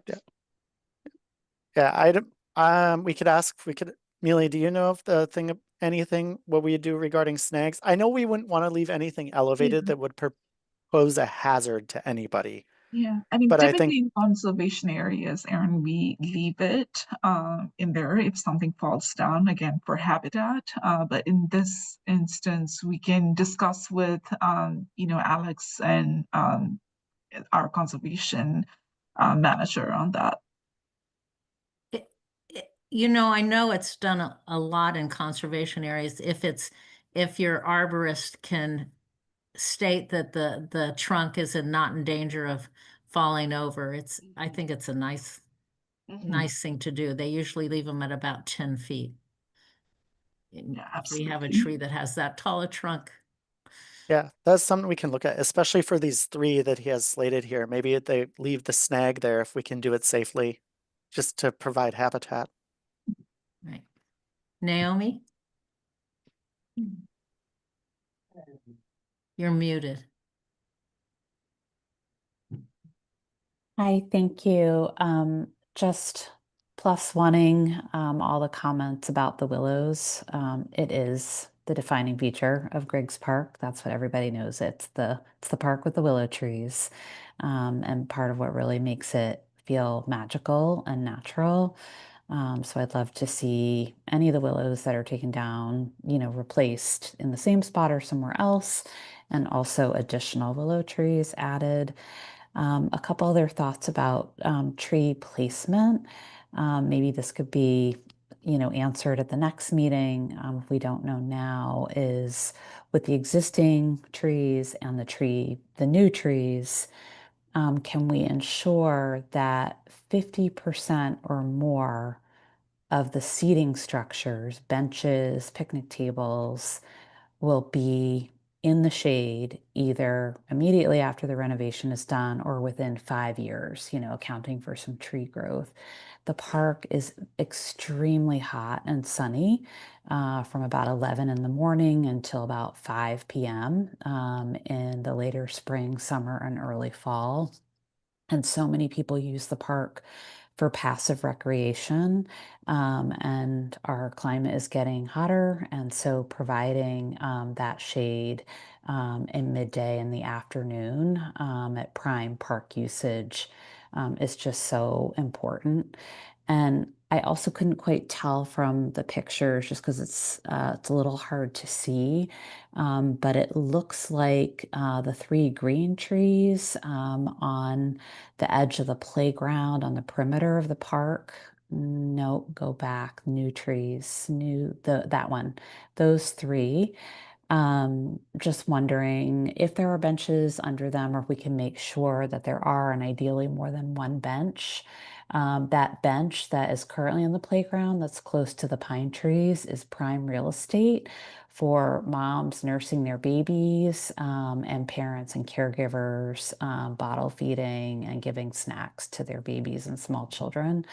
So really making sure that we've got shade for those activities. And finally, the trees in blue, the ornamental by the playground. I love that there will be some more trees near the kids. They will climb them. I cannot tell you how many times my kids have been yelled at by people going through the park through climbing the trees in the park and being scolded and told that they're not allowed to climb the trees. If you put trees by the playground, kids will climb them. So just making sure that the species choices for the playground either completely discourages that or anticipates it and allows it. Thank you. Thanks, Naomi. All right. And- Aaron, so we'll talk, all of the trees are going to be discussed at our next meeting in terms of varieties and placement. Correct. I can pull up some species sheets for the next meeting. And regarding the benches, I did have tucked them in. I tucked one here. I tucked one here. So those are under existing mature trees, and I didn't have any back there, but I could easily add a That couple. would be good. Thanks. So I'm going to try to move us along. We're behind schedule. So next, the amenities, Aaron. Amenities. So this is just kind of an overview plan. So regarding bench location, I basically, if outside of the play area, if there was a bench and it's a dedication bench, it will be going refurbished and going back where it is. So any bench that's damaged will be repaired of the dedication type. New benches will go in the same location. I have them shown in the same location. So some of those older style benches I would be looking to replacing. Picnic tables, I know we talked about 3 scattered. I put one by the 2 to 5 playground in the sandbox, kind of where it's a little bit shady. And then the other 2 I put in the lawn areas similar to where the current one is. Location can be easily flexible. Although because we have more than one, we do have to put one that is accessible for handicap. So that's why I have that one adjacent to the path. And it also makes sense that would be by the playground. Regarding site furnishings, proposed bench, this park is very easy for proposed site furnishings. The backed and backless proposed benches are the same style as the current dedication benches. So the idea is we'd replace the old benches that are in bad condition with new benches to match the current dedication benches. So all the benches in the park would be the same style. I've also looked at a wooden picnic table with some metal legs that kind of matches the benches for a proposed table. Drinking fountain, I will go back to this. I had some comments saying that maybe we would want 2 fountains. So one is close to the main entrance, as far away to the playground as possible with a dog bowl, and then one kind of at the playground that does not have a dog bowl. I wanted to put this one closer, you know, and earlier renderings where I showed it in the triangle, but I talked to the engineer and they said they do not want me to run a water line underneath the drainage pipe. So I put it as close to the existing drainage pipe as possible to get it as far away from the playground as possible without going over. Are there any questions on that? I have a question on the type of drinking fountain. Will it be one of those ones where people who have a water bottle will be able to fill it at the fountain? I don't know if Yes. they have those on outside ones. I know they have them on inside buildings. Yes, that is kind of the standard fountain that we put in. All of our park renovations now has a bottle filter. Okay, good. Any other committee members? Seeing none. With their hands raised, we have, I see 2 people from the public with their hand raised. Connor Sheehan and John Bowman and Andrew Shallett. Connor, you should be able to unmute yourself. Hey, this is Connor Sheehan. Can you go back to the map?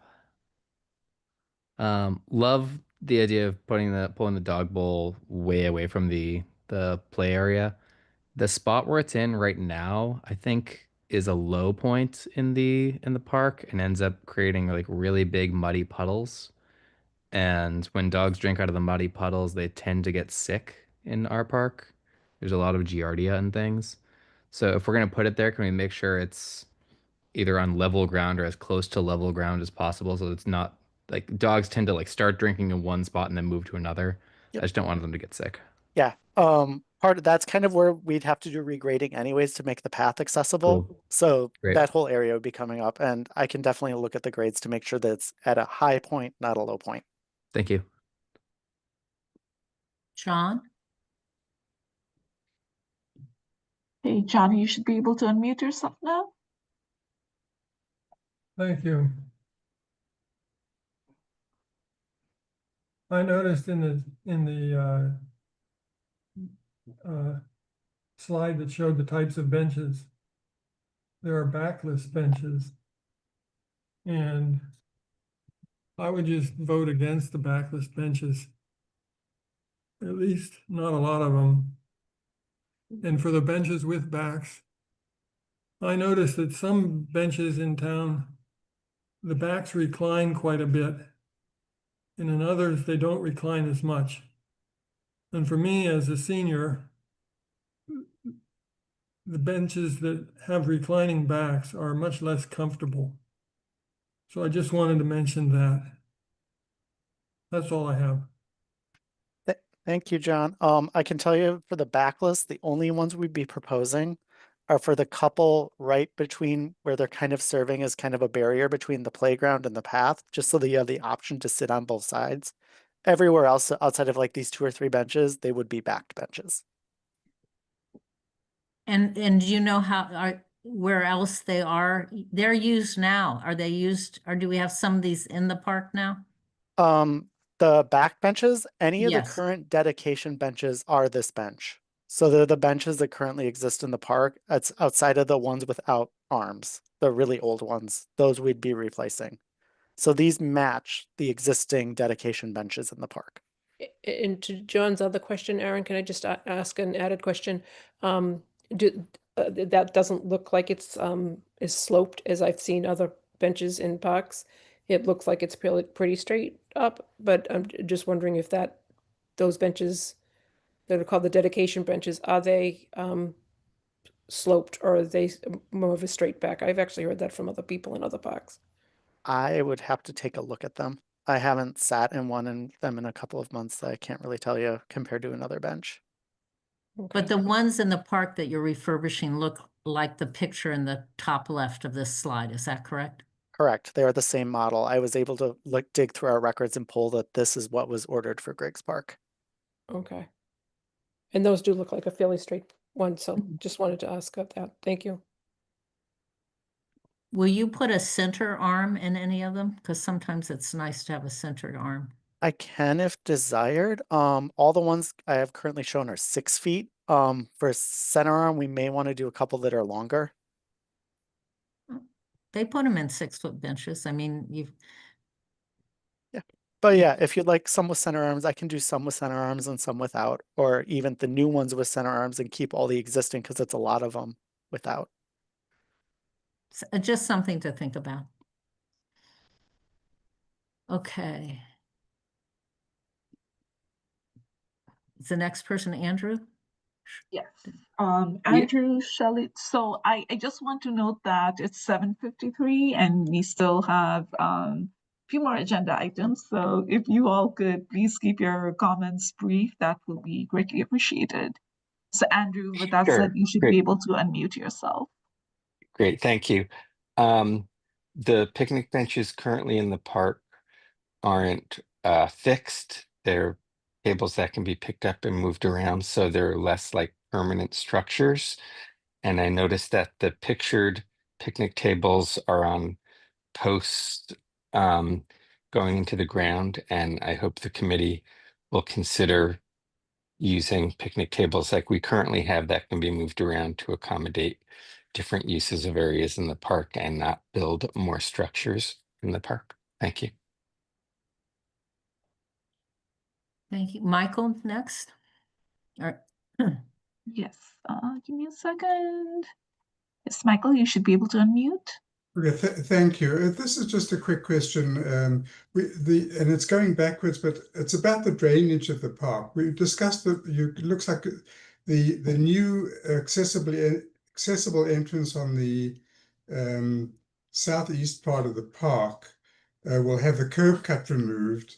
And we've discussed in the past how water runs down Griggs Road like a river when there's a lot of rain, and it's going to go straight into the park, which is going to make a big difference to what's happening in the center of the park.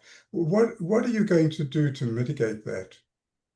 So we were actually going to have our civil engineer come back at the next meeting and discuss drainage, but she is proposing that we do a swale with a perforated pipe on the far side of the path to collect that water and take some of it away while still providing baseline flow to the wetland. Because it is a wetland, we can't really drain it.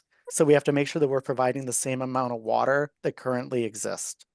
So there's a baseline level, but then she's designing it in a way that it'll take away the excess water. The question is, though, that there is going to be a lot of additional water, much more than you currently have, coming down from Griggs Road and getting in through that entrance. Currently, there's a curb cut there that stops it getting into the park. I think you're going to be making the problem worse.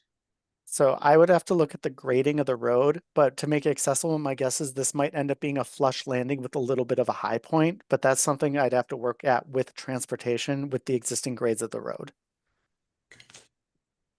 But you can create a slight high point at the entrance so water doesn't go rushing down the ramp. Correct. So the idea, ideally, we'd be able to just have it pitch very slightly either to the left or the right or both ways.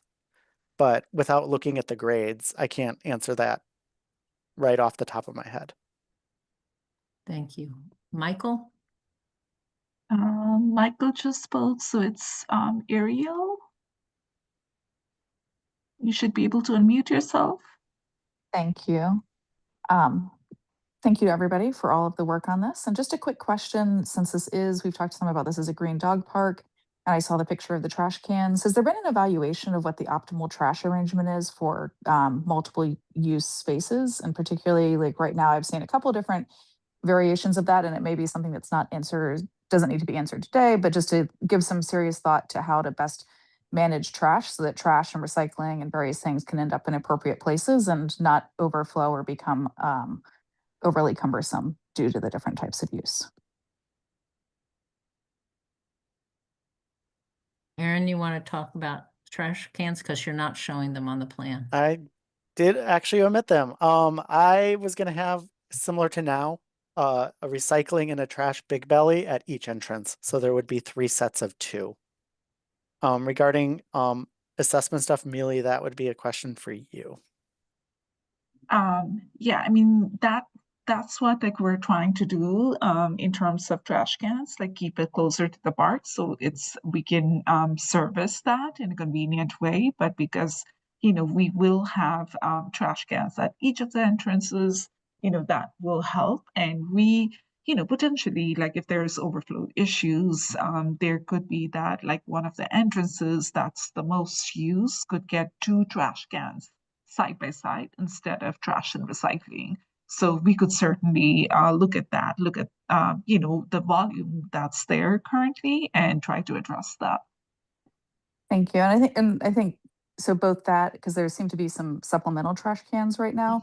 So just Yeah. to make sure that a permanent solution can account for the volume that's already being utilized.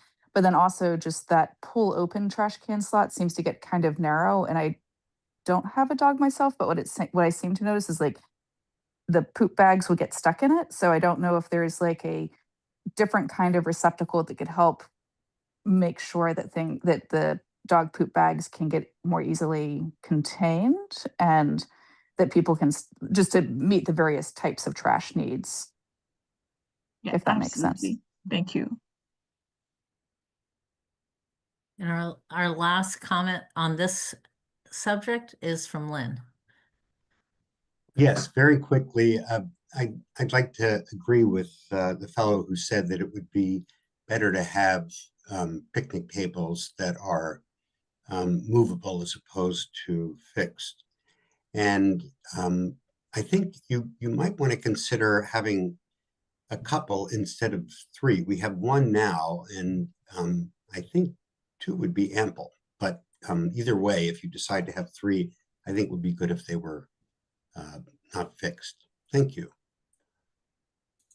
Thank you, Lynn. All right, now. I want to make a comment about the picnic tables. This picnic table as shown here is really wonderful for older people. The traditional picnic table where you have to climb in to it and everything is very hard to use. But this is very nice, whether it's movable or not movable. But I think this is a much better setup for a picnic table. So this one, because of the way it's constructed, would have to be embedded, but if you want to do movable tables, we could do 1 fixed table where we need one for accessibility, where it would be on that concrete pad adjacent to the path, and we could have the other 2. We could look at options for movable tables for the other 2. If that's something that everybody's open to. Erin, thanks. That sounds like a good thing to look into. So we are behind schedule by about 25 minutes, not bad. We So do want to wrap up and respect everyone's time and try to wrap up soon, hopefully. So, Mealy, do you want to take the next section?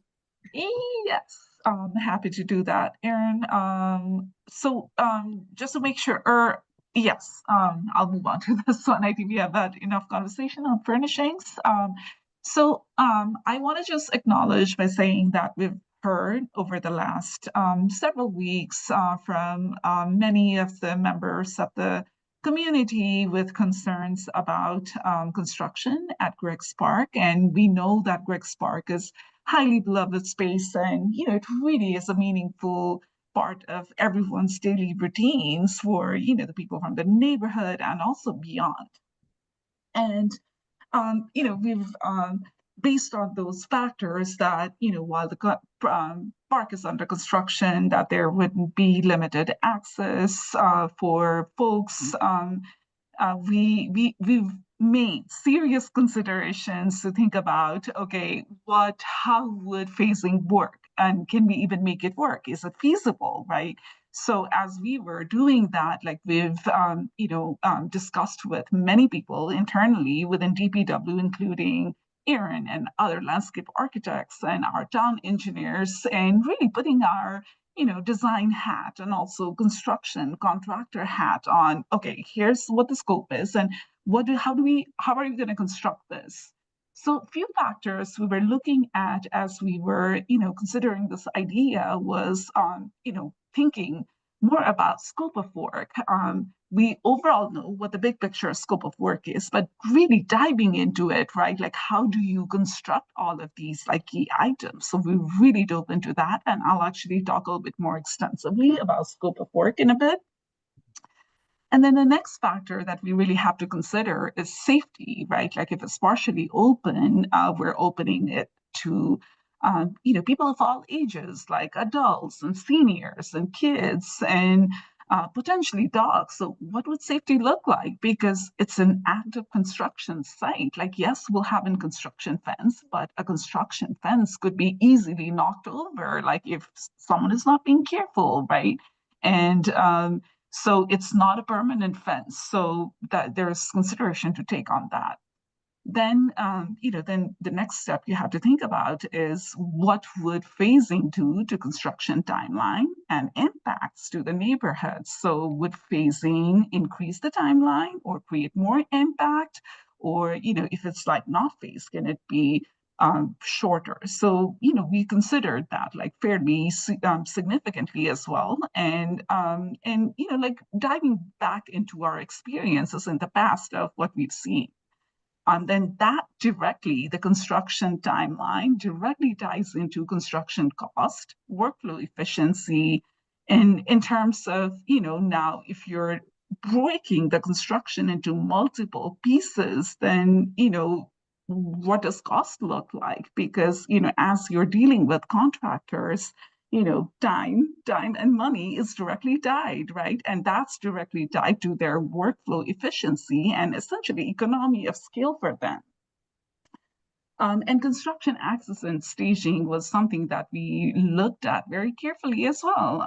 As you all know, we have 3 entrances to Griggs, but really that entrance on the southeast corner is the only one that's big enough for a construction vehicle to enter the site. So that would be our construction access, and that area would be, what the contractor would have to block off, throughout the construction and use for staging. So as I mentioned in the next slide, I'll talk a little bit more about scope of work. So in terms of scope of work, as you all know, like we've heard from the community and we've done the best. Erin has done a fantastic job of trying to keep the footprint of existing park as it is while incorporating all these, improvements for accessibility and a more challenging play area, right, for the younger visitors. So essentially, playground is, one of the largest scope of work within our site. And, it includes construction tasks like earthwork and grading and drainage work and, subgrade preparation to accept like all these like new play equipments and surfacing and concrete footings to ensure that the play equipment stays in place, and the actual installation of play equipment and installation of natural features, and finally, the final surfacing, finished grade surfacing.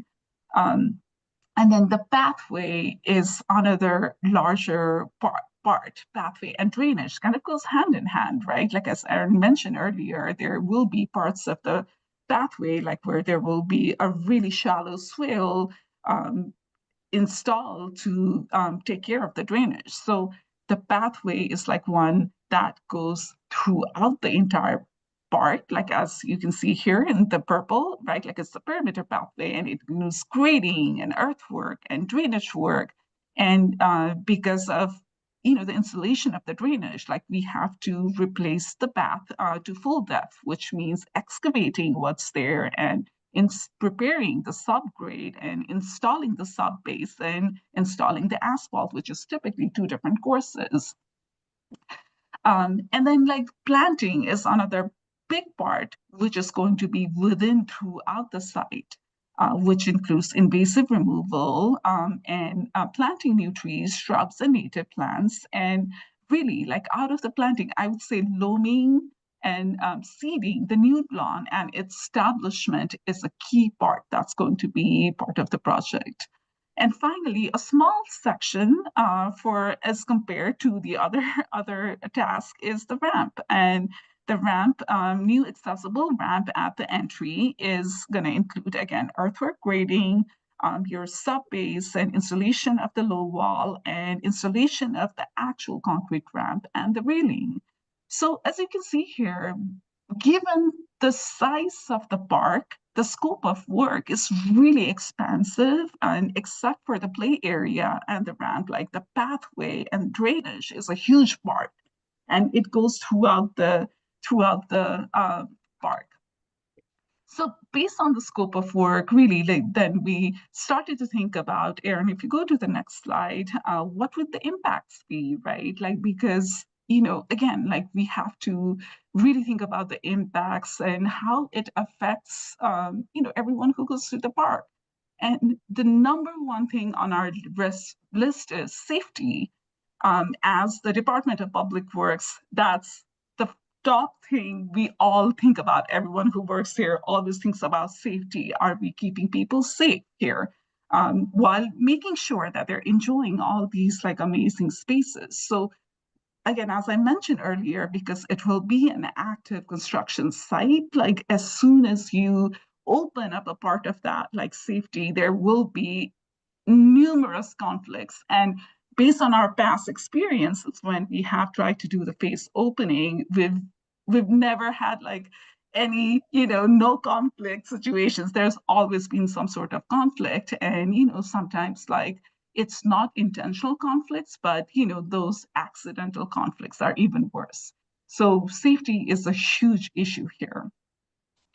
And the other part is going to be, is really, as I mentioned, inefficiency in construction workflows. So let's see that, like, as you can see here in the plan, if we end up like closing half of the park, right? Like, so the contractor would have to do the earthwork, grading, and drainage for half of the pathway, and lay the sub base and all that for half of the pathway, then again do the same thing over and again for the other half. So what we're seeing now is that you're doing the same thing multiple times, but at different timelines. So which means that we are increasing the amount of work, right? Like that the contractor has to do. And that really, like, again, due to the size of the park and the scope, what that's there, like that construction workflow becomes extremely inefficient. And that, again, as I said earlier, directly ties to the project cost. It's going to increase the project cost.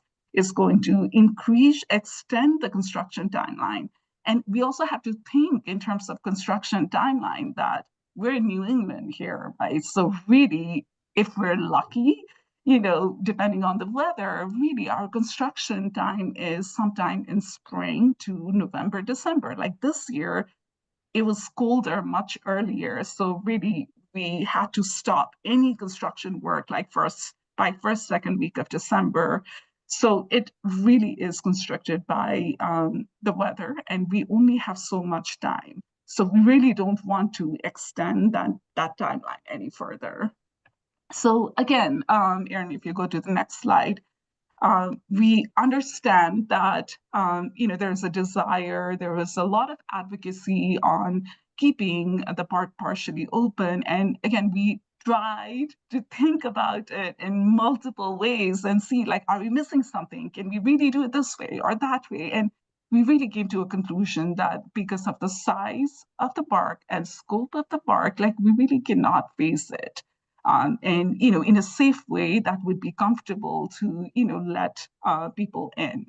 But at the same time, again, we want to make sure that the construction is as short as possible. And we really thought about, like, okay, what can we really do to make sure that there's minimal amount of disruption, and making sure that the timeline stays short, and the access, the limit of access is as short as possible.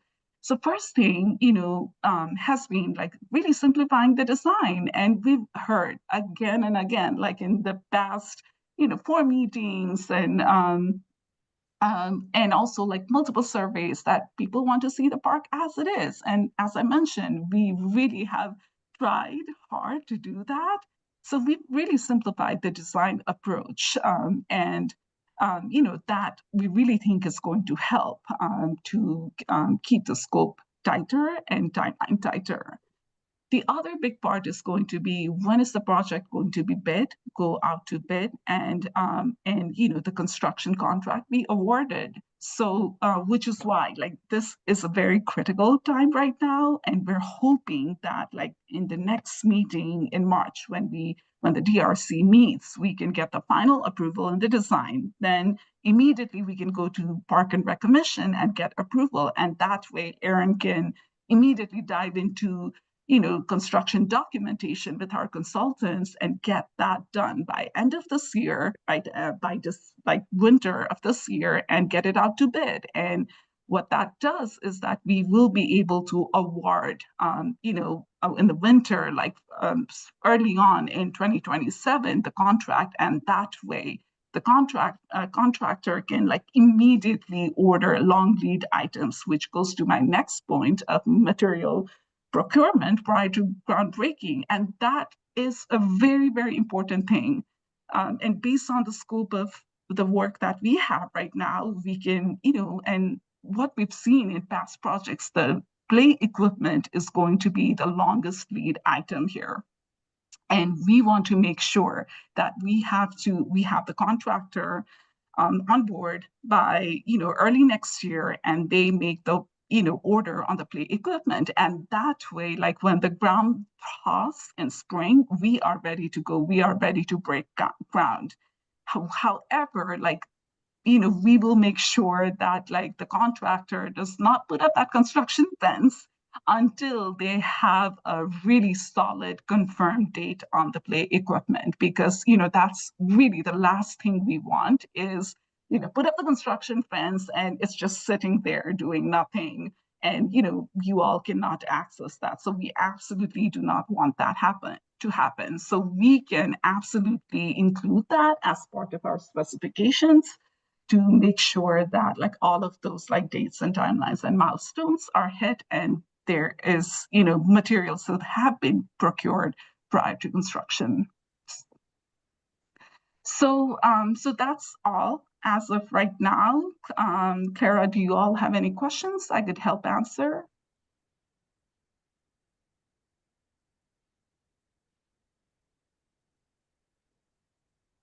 Do we have any committee members who want to say something?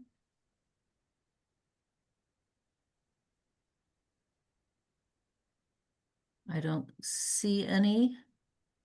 Oh, Zora has her hand raised. Go ahead, Zora.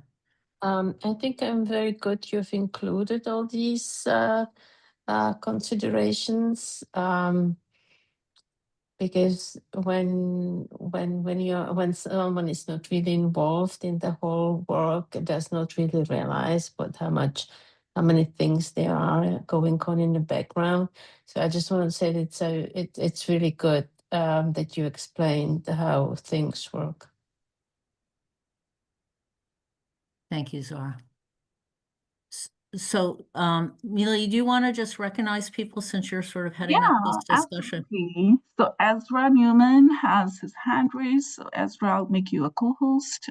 You should be able to speak now. Hello. My name's Ezra Newman. I live at 25 Fuller Street, and I'm one of the main people who organized people to speak out about keeping the park open. And I understand that it's difficult to keep the park open, but since the overwhelming feedback you guys have gotten, as you've said, on all the surveys you've run, and now from the 240 people who have signed the petition asking you guys to keep the park as open as possible, I'm wondering if it would be possible to consider which of these things that you're doing are actually worth doing. Like, all the feedback you've gotten, as you've said, is about keep the park as much like it is as possible. And so I was wondering if it would be possible for the town to do something like run a survey where you say, we estimate that it will take this many weeks to do, renovate the playground equipment, or this many weeks to make the path wider by 1 foot, or whatever, this many additional weeks on top of the project. Is that worth it to you? Is this thing worth it to you? Because I suspect you'll find that most people don't think closing the park for an extended period for pretty minor improvements is worth it. So as for some of these improvements that we're doing is not minor. So it is like, for instance, like replacing the path back where it is, on the plan. It looks minor, right? But then associated with that is the drainage work, because overwhelmingly we've heard so many times in multiple different avenues that drainage is a huge component current issue, right? So we have to deal with that, which means that like all of the park will be affected. And some of the accessibility improvements that we have to do, like park code, we have to meet that. So, some of the things that we're doing is, basic improvements to kind of like really for the quality of living. And it's really, we see as like not an option, not negotiable to ensure that the park is like up to the modern day standards. So that makes it like really difficult to, pick and choose, I would say. Also, I understand that. I'm just I would just also like to add that the play equipment is past its life Yeah. time, and people really do want to use it as a playground. They want children to be able to go there.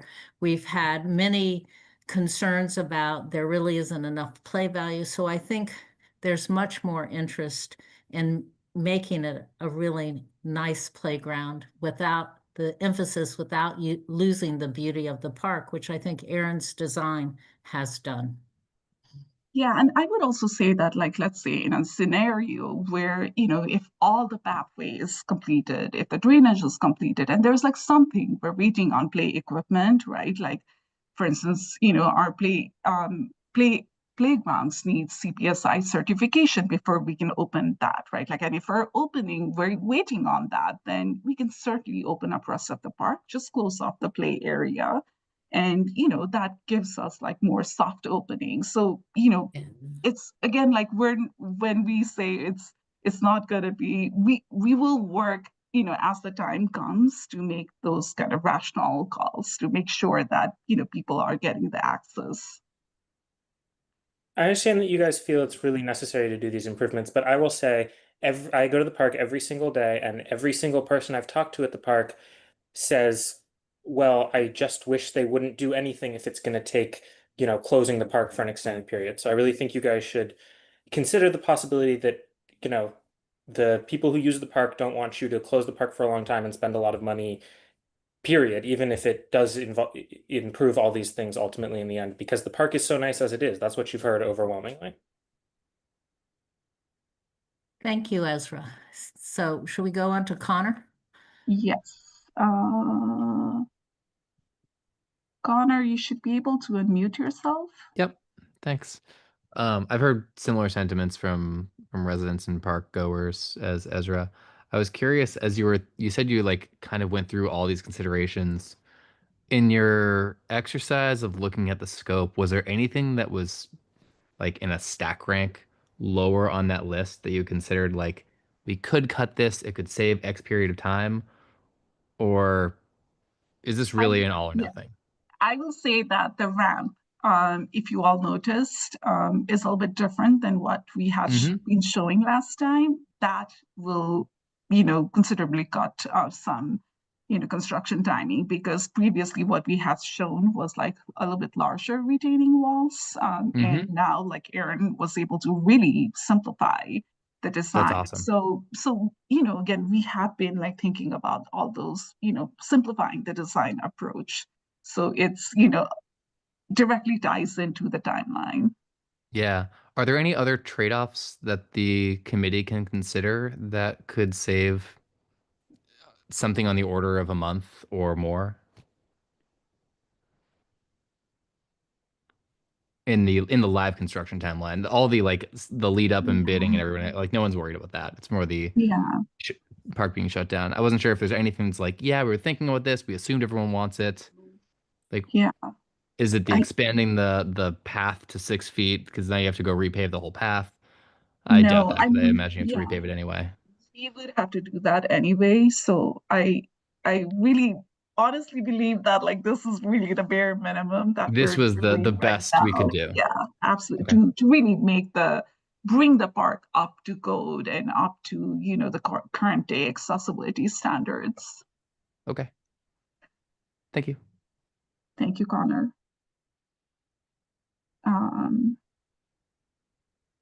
So we have two more hands raised. Clara, do you want to go to Ronnie first, and then go to Naomi?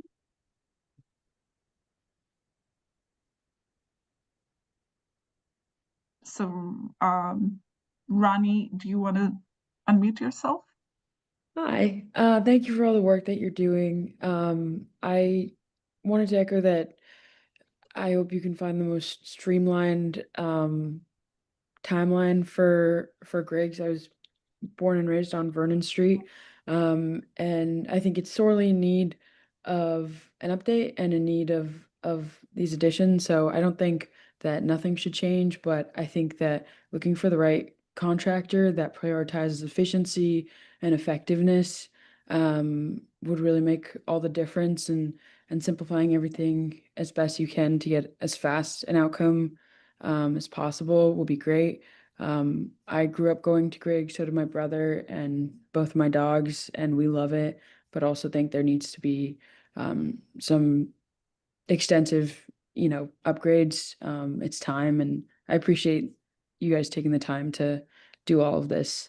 So I just wanted to strike a balance and say I want change, but also efficiency. Thank you. Okay, and then finally, Naomi, you should be able to unmute yourself. Yeah, thank you. I have a quick question that I'm wondering if it can be answered, and then I have a comment. The question is, what does the budget stand at now? I know it's 2 million. I'm a town meeting member. I voted on that budget number. And we've talked along the way about, given all the other needs in town, trying to reduce the cost of this project. So given all the decisions that have been made, we have more information now than we did 6 months ago. What are we looking at in terms of approximate budget? So we're still looking at around the 2 million all-in budget. Now that we have final direction on play equipment and the ramp and other things, I can get a more concrete cost estimate, but until those decisions are made, it's hard to put like an exact figure, other than we have a ballpark budget that we have as our not to exceed number. Okay, thank you. And my comment, just echoing what Ronnie just said about choice of contractor. Obviously, you'll go through the procurement and bidding process, but I hope that that is given very large priority. And obviously, the Parks Department has a lot of experience doing park renovations all the time, and you know which contractors come in on time on stuff and which ones don't. And, the bid that comes in, $5,000 less may not be the best bid to go with from an efficiency standpoint. So whoever is doing the rating and ranking on that, please put timeline as along with quality as one of the top things. And then the other thing that I just wanted to say that I've seen with other park renovations and just other construction projects around town where folks just get frustrated is when they see days and days and days of inactivity. And this is literally a fishbowl, and there's no bad weather, and there's no explanation of why there's no contractor doing, and it's not the grass seeding time, and there's nothing happening for like 10 or 14 days at a time. So having good communication around that would be really helpful.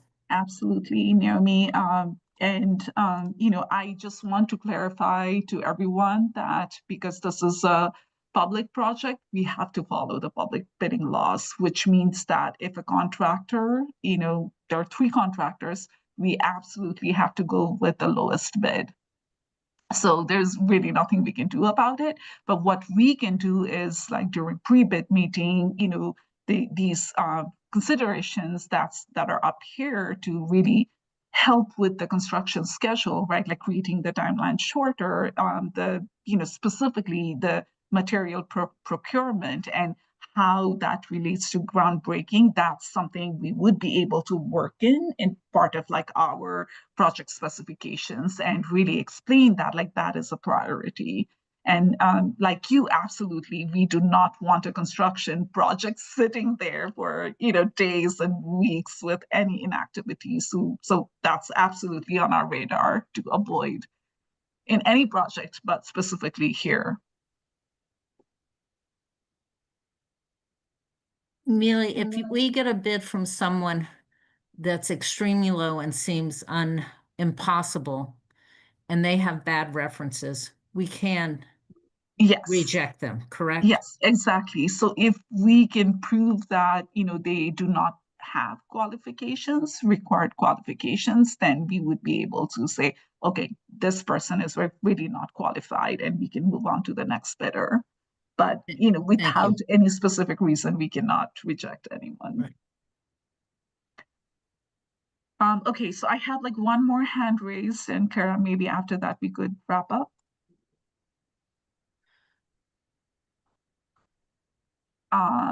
John Bowman, you should be able to unmute yourself. Yes, this is a quick question about the procurement process. Is it possible in the RFP to identify complete dates and financial penalties for missing complete dates? We can certainly include that as part of the specifications. Thank you. Okay, Clara, I don't see any other hands raised at this point. All right, well, I guess I can ask for, since it's on the agenda, I think I'll have to ask for additional comments and discussion, but I think we've done that. So Yeah. if I don't see any, I'm looking quickly, hands raised. I thank everyone for their patience, for sitting through this meeting and the participation and the thoughtful comments. And I especially want to thank Aaron and Mealy Aaron for some great designs, Mealy for great leadership, and the committee for really giving this serious consideration, and all the people who care so much about this park. So thank you very much. Ezra's had an opportunity to speak, correct? Yes, he did speak once. We're done. Okay. So I would like to hear for a motion to adjourn the meeting. So moved. Second. Carol moved to adjourn, and I think Jane Second. seconds it. So I'll have to call the roll. Carol. Yes. Jane. Yes. Sorry, I've got to find the other people here. Zora. Yes, thank you for all the work too. Stephanie. Yes. Teresa. Thank you. And I also vote for adjournment. Thank you all very, very much. We'll see you on March. What's the date? 5th. March 5th. We'll all be back together on March 5th. Good night, everybody. Good night. Thank you so Right, much, thank you. everyone. Good night. Good night. Bye, everybody. Bye-bye.